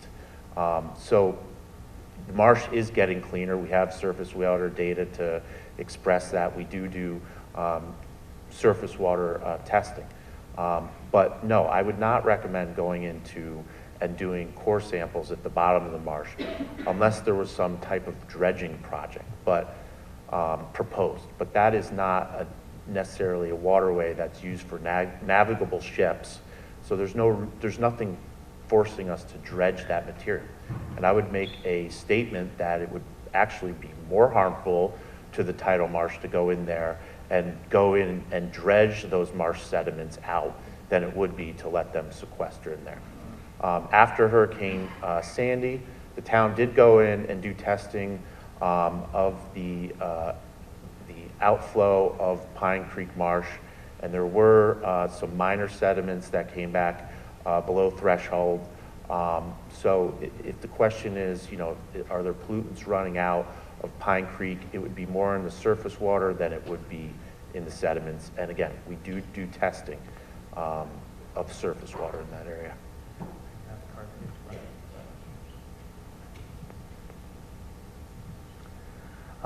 Please supply the public with a full list of sites where soil from the pile was used.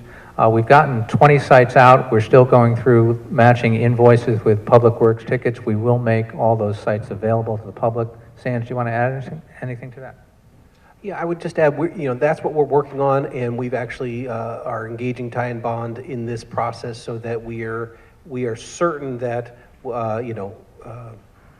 that we can confirm that a product that came from a suspect product from the Julian aggregate fill pile or any of their products that came out there did go to a particular site, that we have the location of where that was used on the site, how much was used, and that takes some time. So we have all the invoices.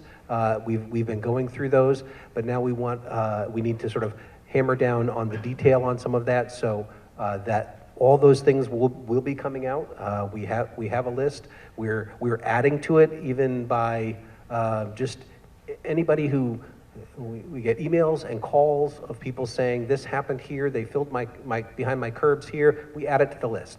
Now we have to go back and verify, find an invoice that was issued around that time to say yes, there was fill that came out that was for that project. So we know that was that fill. And so that's the detail of the process that we're going on. But we also want independent third-party confirmation that we're not missing anything as we go through this list. So the first 20 were relatively easy.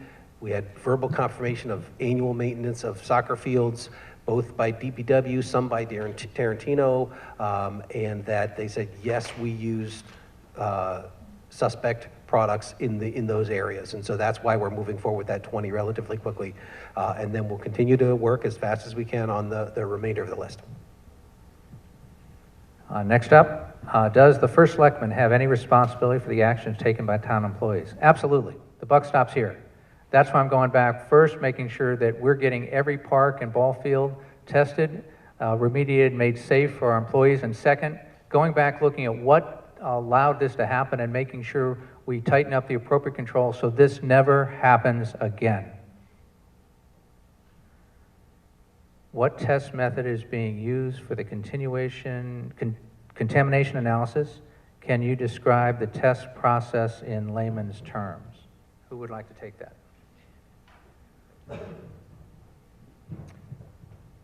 The parameters that we test for are based on the types of contaminants that were detected at the Julian Materials Yard. And we looked at that information. The major contaminants that were found there were asbestos, kind of in the order of toxicities: asbestos, PCBs, lead, and petroleum compounds.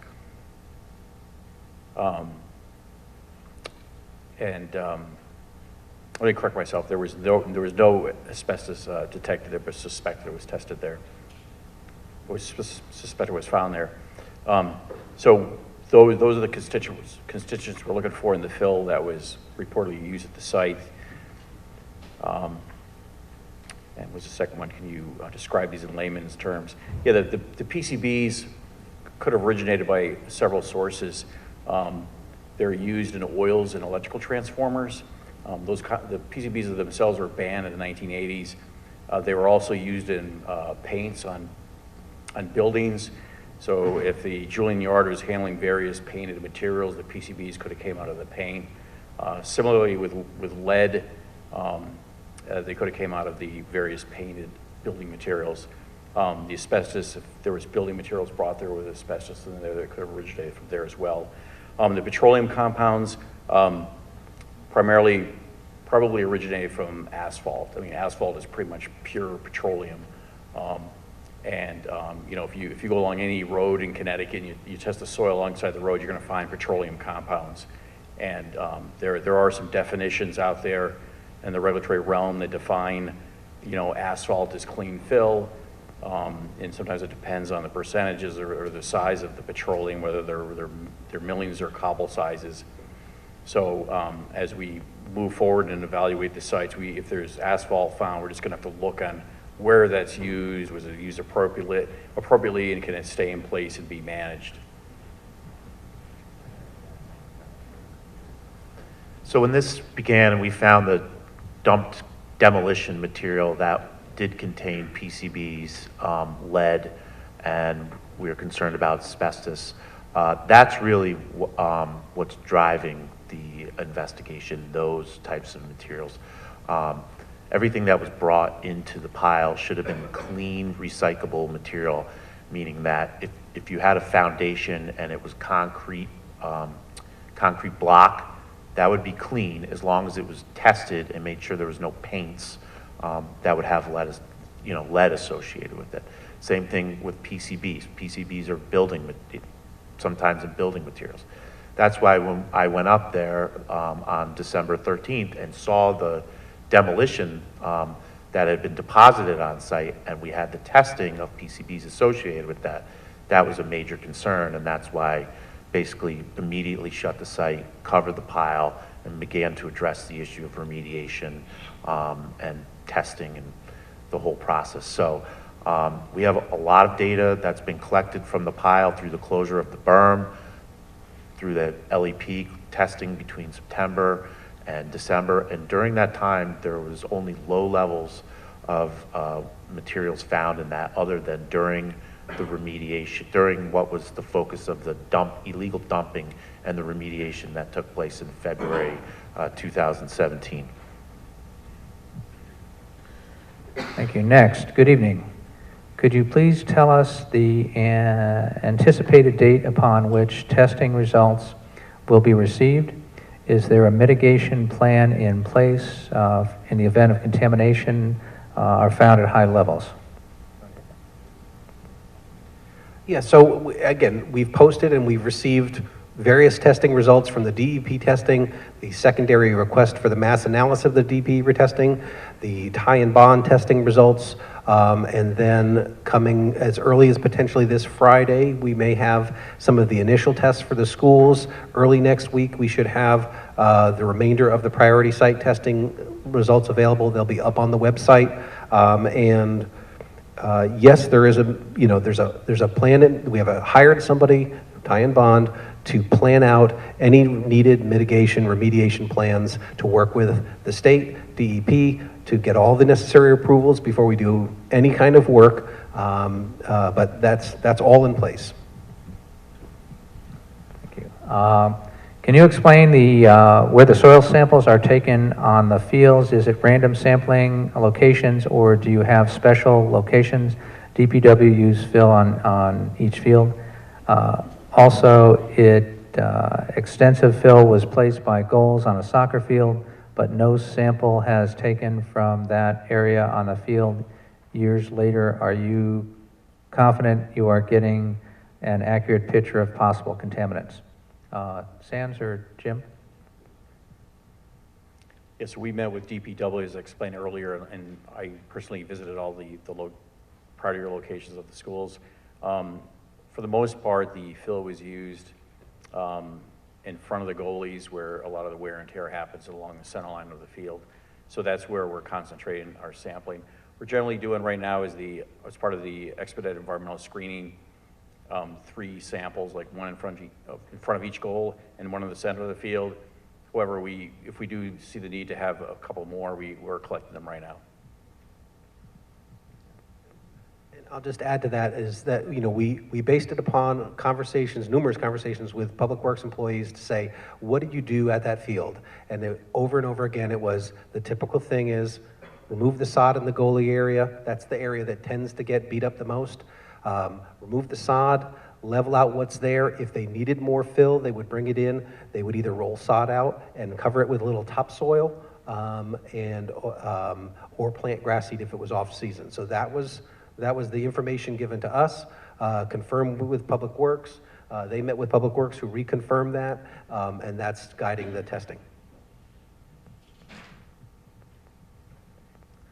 Did the first student bus yard at One Route Highway receive fill from the reclamation yard aggregate pile from the Public Works yard between 2013 and 2016, when potholes were filled and when the DPW employees' parking area that is used by first student and DPW employees and Fairfield Public School Department of Transportation employees was resurfaced? This area houses the Fairfield First Student Fleet, and 200+ employees walk through and work in these areas. I live in Fairfield, and these areas, will these areas be tested, and if so, until then, is it safe to be working there? So we did have discussions with Public Works about, we received this same complaint, not complaint, but alert to the work that went on at the bus yard. We did ask Public Works, how would you repair the potholes over the years during that time? And they said, we would use the asphalt millings, which is the standard type of repair, fill in those potholes, put a binding agent on it, which is hot asphalt, would do it and bind it just like they would on any other street in town, how they would repair a pothole. Regarding, there is testing that air testing in terms of, is the bus yard safe? There was during, so the best representation we have of what may have happened during that time is what was left on site after Julian left, of what was there.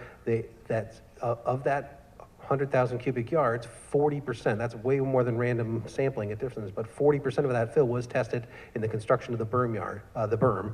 And while that construction was going on, on 3 separate days, at 5 separate locations, testing 6 different constituents, doing air sampling on the downwind side of that site, found nothing detected in any of the air samples for those parameters, for petroleum hydrocarbons, for asbestos, for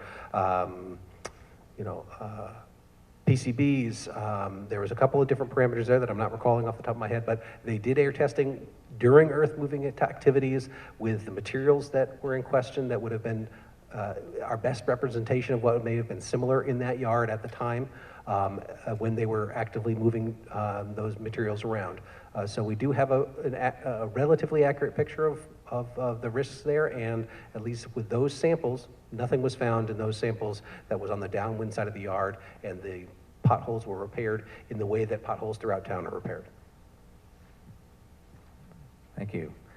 Several times this evening, the statement has been made, this never should have happened. Are you asserting at this time that DPW staff absolutely knew contaminated soil was being dumped at the pile and then reused around town? No. What I'm saying is that material in the pile was construction aggregate, an aggregate material that's appropriate for certain construction uses, but should not have been used on ball fields and parks when a topsoil application was appropriate, and something that met the residential standards, as we heard here, is the appropriate standard to use, not an industrial commercial standard. It doesn't have to do with the contamination so much as the quality of the soil and the materials in it and what the expectation is. It's using the right soil, the right material, the right aggregate for the proper application.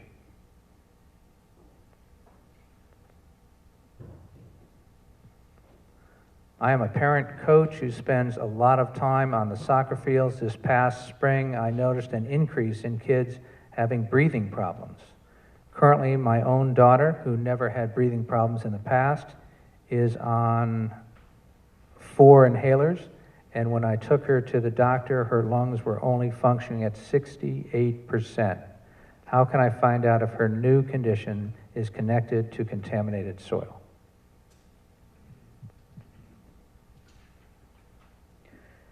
So the contaminants that have been mentioned in discussions about the DPW soil pile and the testing results that we have now from the Gould Manor Park, none of those chemicals would cause those symptoms that were described.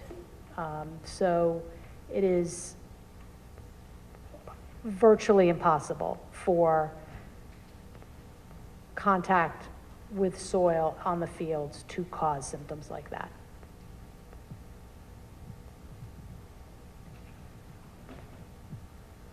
Next, in 2016, it was discovered that there was questionable material. So why weren't sites it was used at tested then? 2016, we identified the PCBs and lead that had been brought in 2 weeks earlier into the pile.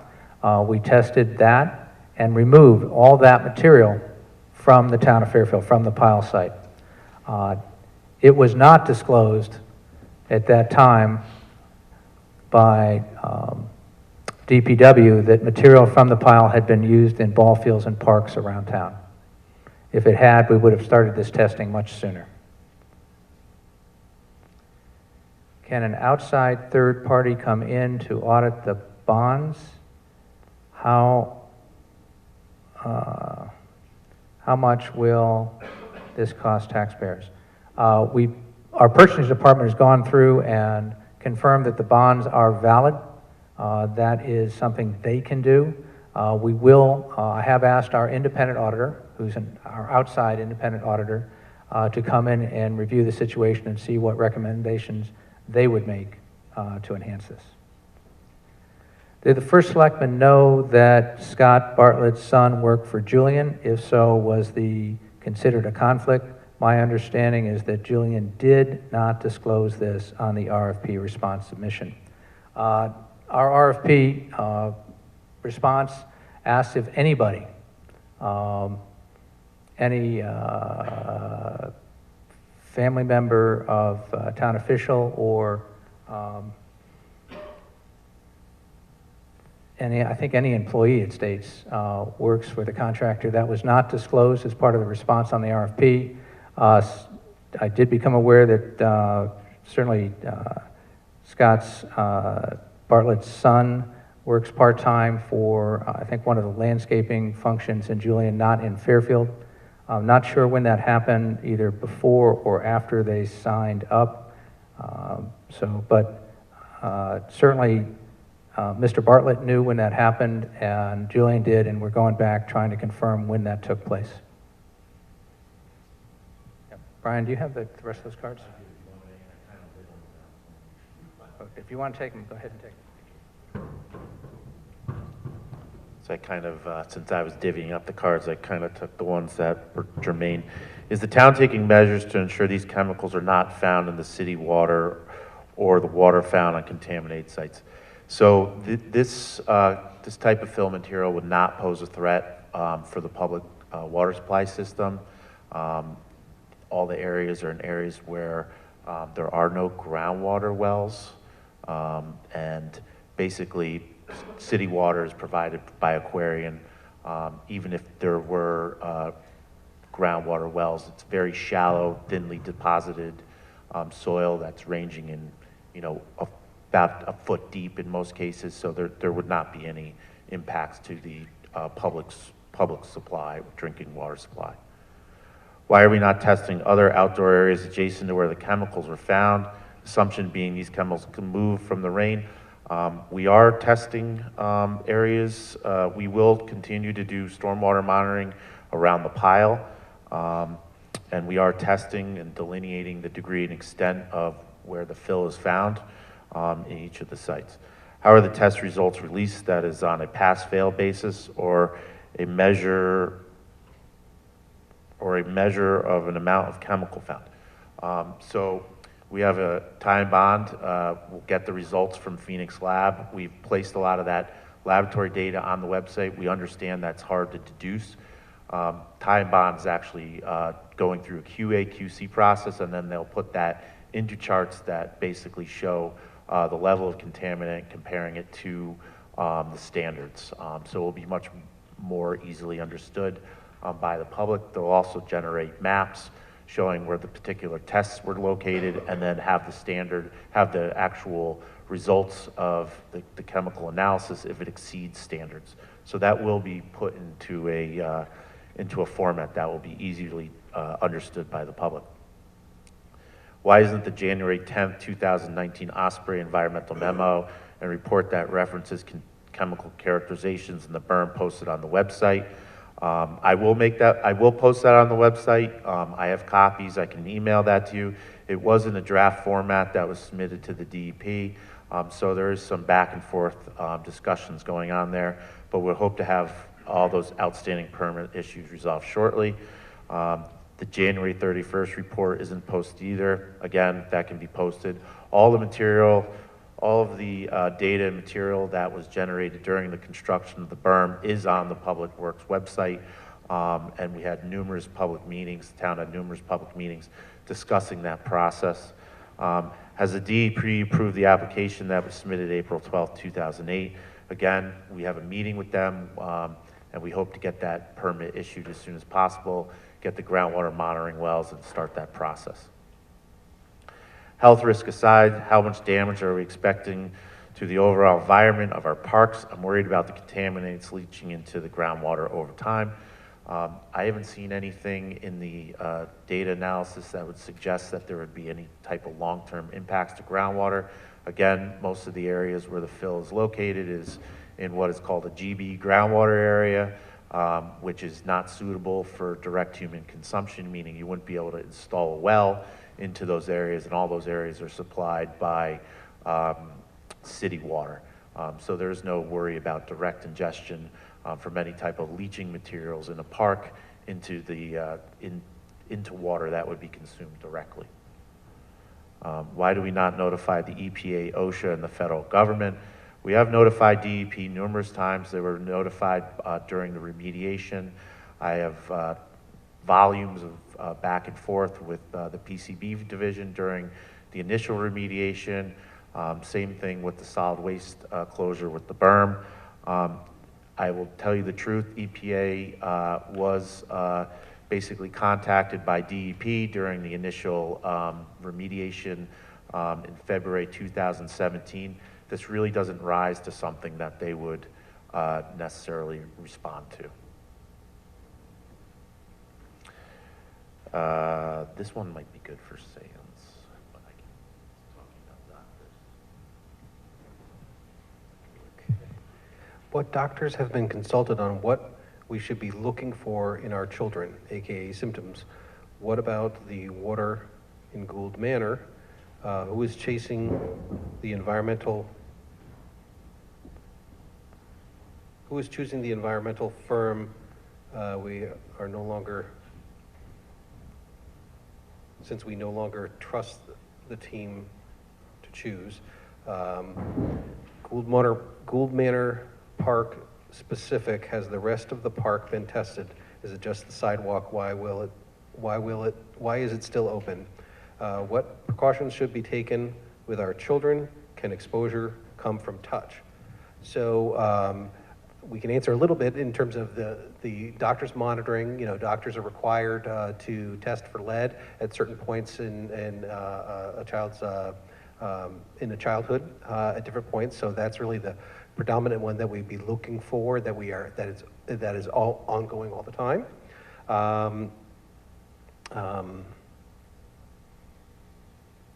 So the in choosing the environmental firm, we almost from the day the testing was done on Wednesday, I met with the purchasing director about selecting an environmental firm.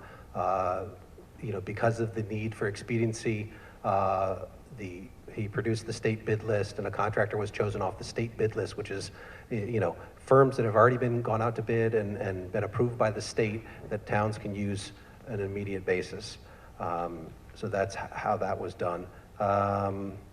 With the rest of the sidewalk, the rest of the park hasn't been tested because we don't have any data to suggest that any fill from Julian was placed there. The two ballparks were constructed prior to Julian's involvement in the fill pile, and those ballparks were constructed by Tarantino, and Tarantino has said they've never purchased anything from Julian, but even then, those ballparks were built prior to Julian's involvement in the fill pile. And then, in terms of what precautions are being taken, so at this point, we're following the state recommendations and we're going beyond them. We're partitioning areas off. The sidewalk itself is a perfect. If grass is sufficient, as you heard, grass in most cases is sufficient to prevent dermal contact. The sidewalk is certainly sufficient to prevent dermal contact with anything under it. And most of the constituents that we're talking about don't have a dermal exposure pathway. You get lead, unless it's a specific type of lead, tetraethyl lead that's used in some applications, a liquid lead, that has a dermal exposure, but the lead we're talking about from lead paint and lead in construction activities doesn't have a dermal exposure pathway. You have to ingest it. And same thing with the arsenic, it has to be ingested through drinking or through ingestion of a material. And then I guess I can ask Brian maybe to respond to what about the water in Gould Manor? Can I just see the question? I'm sorry.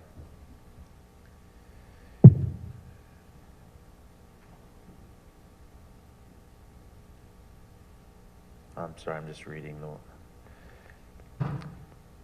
So, stormwater in the town, we know that we have a project to go in and actually dredge Gould Manor Pond in the near future. We're actually working through that. There are low-level pollutants in the sediments of the pond that are associated with stormwater. You know, we do live in an urban environment, and stormwater does tend to carry low-level pollutants off of the roads, which is similar to, you know, the types of fill materials we'll see. So that will be, you know, there will be dredging that will need to get rid of that material at a regulated facility. That being said, those materials are basically generally not found in surface water. You know, if we were to have a spill or something like that adjacent to the property, where we would have, let's say, an oil truck or something turnover, we would be out there immediately addressing that matter and taking samples and being protective of the environment. But right now, there's no indication that there's any issue with chemical pollutants in any of the surface water.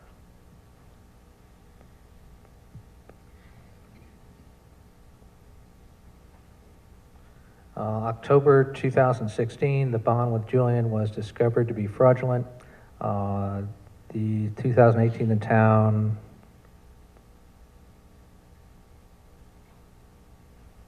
what?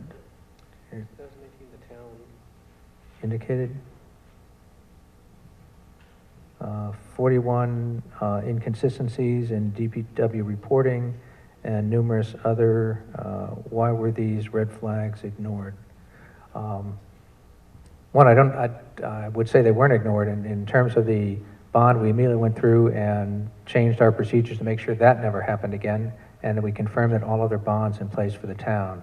In terms of the 41 inaccuracies in DPW reporting, I think that's referring to one of the affidavits and a spreadsheet that was prepared, and I believe that was completely reviewed and audited by our internal auditor to identify exactly what those were and what those amounted to, and that was done by our finance department.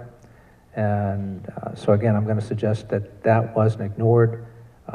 Where are the second and third selectmen?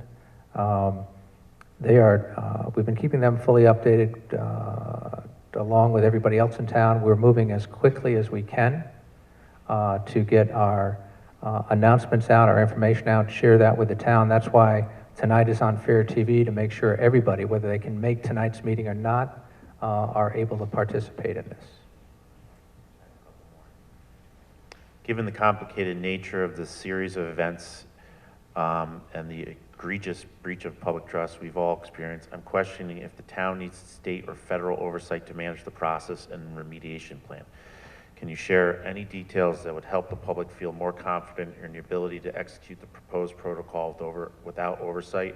What measures will you take to ensure this process is not compromised, and it was in the Julian area? Well, first of all, I've been managing the remediation of the site since 2016. I'm a lifelong town resident. I feel I'm more than qualified to make sure that this process the integrity is kept in this process. I have, nothing but hope that, this will be solved and completed quickly. We've also, Ty and Bond is really the best consultant for the job. They have a history of dealing with these complicated matters. And we have reached out to state and federal officials numerous times throughout this process for their input. Sometimes they've assisted and sometimes they haven't, but we will continue to reach out to them if and when it rises to the point where they need to be involved. I would also point out that on all the news releases and all the test results that we're posting in Fairfield for everybody, we're copying members of DEEP and the Department of Health on that, so they see all the information that we're developing. And just for example, like we've had conference calls with DPH to essentially ask the questions, is there anything else we should be doing? Are we missing anything? We've had those similar conference calls with DEP to say, is there anything else you want us to do? And these agencies, in many cases, are going to be signing off on the permits to do this activity that we're moving forward to do. So if a remediation needs to be done, depending on the appropriate agency, either DPH or DEP, will be signing off on these types of activities.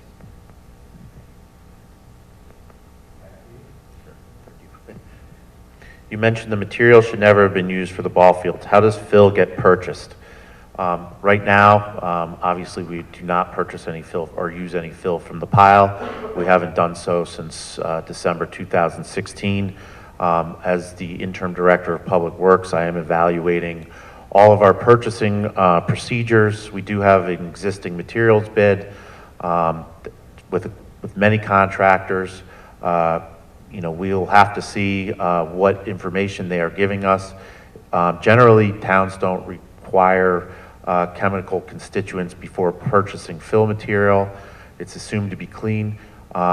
Maybe we'll need to put some type of protocol in place to make sure that the fill that is being delivered to the town is clean and does meet the definition of clean fill. Those are the types of protocols we could put in place. Who should have looked at the material, and isn't there a purchasing process, an inspection process, and what work is being done? Again, at the time, we assumed all the material was clean coming out of the pile until it was determined in 2016 that there was some issues. But again, any material, there's no more material coming out of the pile, and again, we'll look at our purchasing procurement and see what's happening. Could you please clarify the use of the word clean? Because I believe it's up to commercial industrial standards, not for residential standards. So when I mean clean fill, I mean that we would never put anything in a park or any town property that was above the RSR direct exposure criteria. Industrial criteria is only in areas where you would put a land use restriction or the landfill. That material can't be used on schools or residential properties. So any material we put in town would need to be clean before placing it. Oh yeah, I'm sorry. What is the cumulative tonnage of fill at the pile? I don't know the exact tonnage, but there is 100,000 cubic yards of material up there. That was determined by our surveyor by doing surveys of the pile. When did the testing of the fill to pile determine the high and proper levels that the fill was used after the date, when, why, where? Basically, again, the issue really came to light when the illegal dumping was discovered in December 13th, 2016. Nothing has been taken out of the site other than for the remediation waste since that day. We closed the fill pile in December. When did you first know about the contaminated soil? When did I first know? When Joe Michelangelo came up to my office in December 13th, 2016 and said, I think there's a problem. Can you come up and basically advise me what the best course of action is? That's basically what started this. Please tell us about the approvals of the berm by the DEP. We've talked about this. I am going up there in the next week or so to have discussions with the solid waste supervisor to discuss what's necessary on the punch list to have this permit issued. We do have some agreement with them that no further earthwork is required up there. We just need to really install monitoring wells, and then we should see the permit be issued. And the soil analysis dates for the material in the berm, again, those have been posted online since the construction of the berm process. That's all been public information. I believe Joe Michelangelo is holding public information sessions during and before the berm construction. And what is the current status of the berm? It's vegetated. The site is locked. There's no access to the public. Once the berm is vegetated, there should be no stormwater issues associated with it. It will go into a long-term groundwater monitoring program, and at this point, it's just going to be fallow for the time being. Why was the fill not tested before it was placed on fill and used throughout the town? So after a meeting with Osprey Environmental this morning, he basically said there was a testing program in place for the beneficial reuse of catch basin waste and street sweepings, which is allowed under the DEP protocol. I have to get that information and really determine what that program consisted of, and that should be forthcoming. How will we pay for the testing and remediation? First step is we're going to get the testing done, and then based on the amount of remediation, what takes place, we'll sit down with our finance department and put together a financial plan that makes sure we get that done. We will get the testing done, and we will get the remediation done. Last question, moving forward, will material from the DPW yard still be used around town? No, has not been used since December 2006, 16, I'm sorry. If so, will you be testing, will there be a testing protocol, and how will any material leaving the yard be documented? So right now, like I said, the site will be left fallow until we're positive,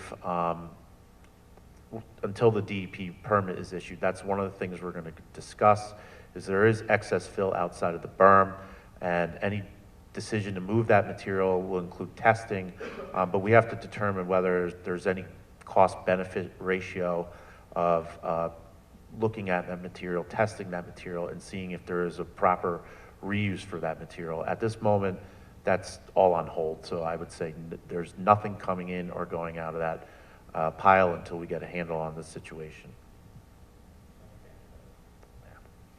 So I addressed some of this, but I'll go into this in greater detail. This could be a master class in discussion about the creek. Why isn't the bottom of Pine Creek being tested? Pollution tends to sink to the bottom. Yes, metals and PCBs and inorganic materials tend to sink to the bottom. VOCs and petroleum products float on the surface in most cases. We do have testing of the surface waters. I'm not saying that there's not impacts to the marsh. To try to say that they're from this individual pile or from the historical landfill would be next to impossible. Again, there's also been surface water discharges into the marsh. Most marshes in the state of Connecticut are not just tidal, but they're also receiving bodies from upland areas. They're also areas that have been filled historically because they were seen as a malaria source and just area wastelands that we could be filled. You know, the siting of the landfill adjacent to the marsh in the 30s and 40s was not the best decision, but that's what was done back in those days, and to try to kind of put that genie back in the bottle is almost impossible. All coastal towns in the state of Connecticut have generally cited their towns' landfills in the marsh, again, because they were seen as unusable areas that were meant to be filled and killed and filled with waste. So yes, there may be materials that are in the bottom sediments of the marsh, but in my professional opinion and in my experience, to go in there and dredge that area would be more detrimental to the health of the marsh than it would be to let those sediments sequester in place.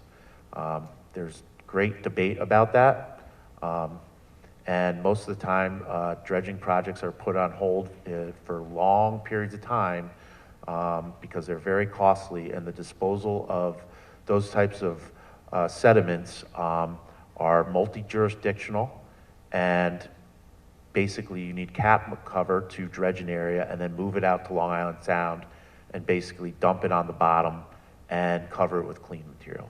So you'd be taking the issue from the marsh and depositing in the sound, and since, like I said, the upper areas of the marsh that are adjacent to the landfill are not really largely navigable waterways, the benefits of that would be negligible and, in my opinion, more impactful to the environment than addressing the issue. Not to mention, there are still stormwater sources that enter into the marsh from downtown and adjacent areas that, you know, you'll see this type of sedimentation occur again and again as a you know, anthropological process. So no, could you test the bottom of the marsh? Yes. Are there probably some levels of pollutants in the bottom of the marsh? I would say yes. Does it make sense to go in there and remediate that? And is there any health impact to that? I would say no. These possible pollutant affects the chain of life that begins in the marsh and the waters of Pine Creek and the bathing at South Pine Creek Beach and at Saska Beach, as well as the private waterfront properties abutting Pine Creek. Again, I mean, we have surface water data to show that there is no surface water pollution occurring in the marsh. You know, after big storms, if we go down there and test the stormwater outfalls, which has been done, there's low levels of petroleums that generally leach from the uplands, which would be commonplace.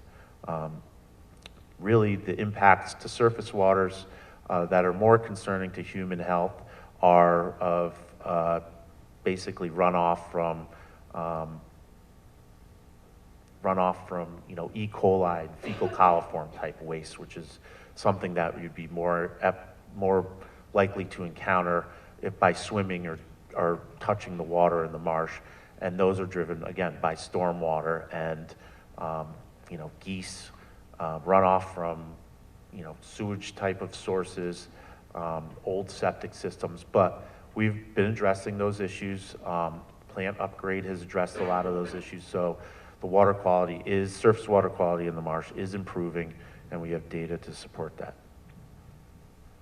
The pollutants are heavier than water and settle out quickly, but can be moved by strong currents, and even if not moving, still affect marine life in the Pine Creek, a breeding ground for fish. Again, the longer the marsh sediments are there, the more they become sequestered by inputs into the marsh. Again, the landfills have been there since the 40s, so there's probably some level of sediment pollution there, but to go in there and dredge that up is not right now would not be prudent. And then this is a question: why is our first selectman only doing what the DEP tells him to do? I've been a consultant for numerous towns. I've been working in numerous towns. I don't know any town or jurisdiction that goes out and starts testing bottom sediments of all of their surface waters or Long Island Sound without some type of consent order or notice of violation from a federal or state agency. You know, all up and down the Connecticut coast, unfortunately, the state has been industrialized from, you know, very early on, 1700s. All of the marshes, when you drive around, you can see the impacts that occur to them. Again, they've all been filled, and you know, to say that no one knows that this marsh has been impacted by fill would be a little bit naive. I'm acknowledging that, but to the taxpayer, it doesn't make sense based on the relative risk to go out there and say, we need to dredge the entire bottom of South Pine Creek. It doesn't make fiscal sense based on the risk associated with that.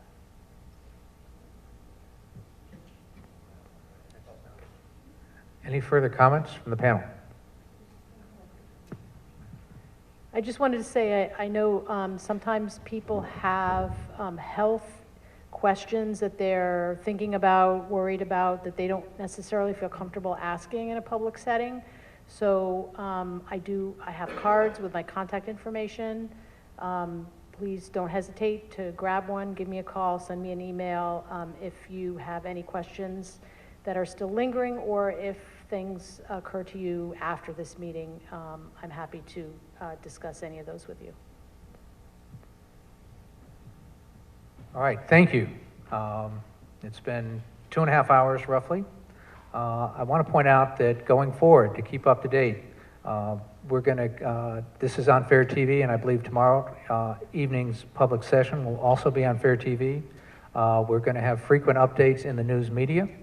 We're going to use the news and announcements section of our webpage, so if you want to sign up for that, that way you don't have to check back. You will get an email directly from the town website. We have a web page, as we've identified, set up directly for this to collect all the relevant information. We'll also be making posts on our Facebook page. The goal is to be completely transparent as we go through this process and keep everybody updated as to where we are, what we're finding out, and what the next steps are. I want to thank our panel. Ms. Harvey, I want to thank you for making the trek down here. Mr. Cleary, Mr. Carey, thank you for joining us here tonight. And Mr. Olson, thank you for representing Ty and Bond here and your work on this project. Thank you all very much for sitting through all this and joining us tonight.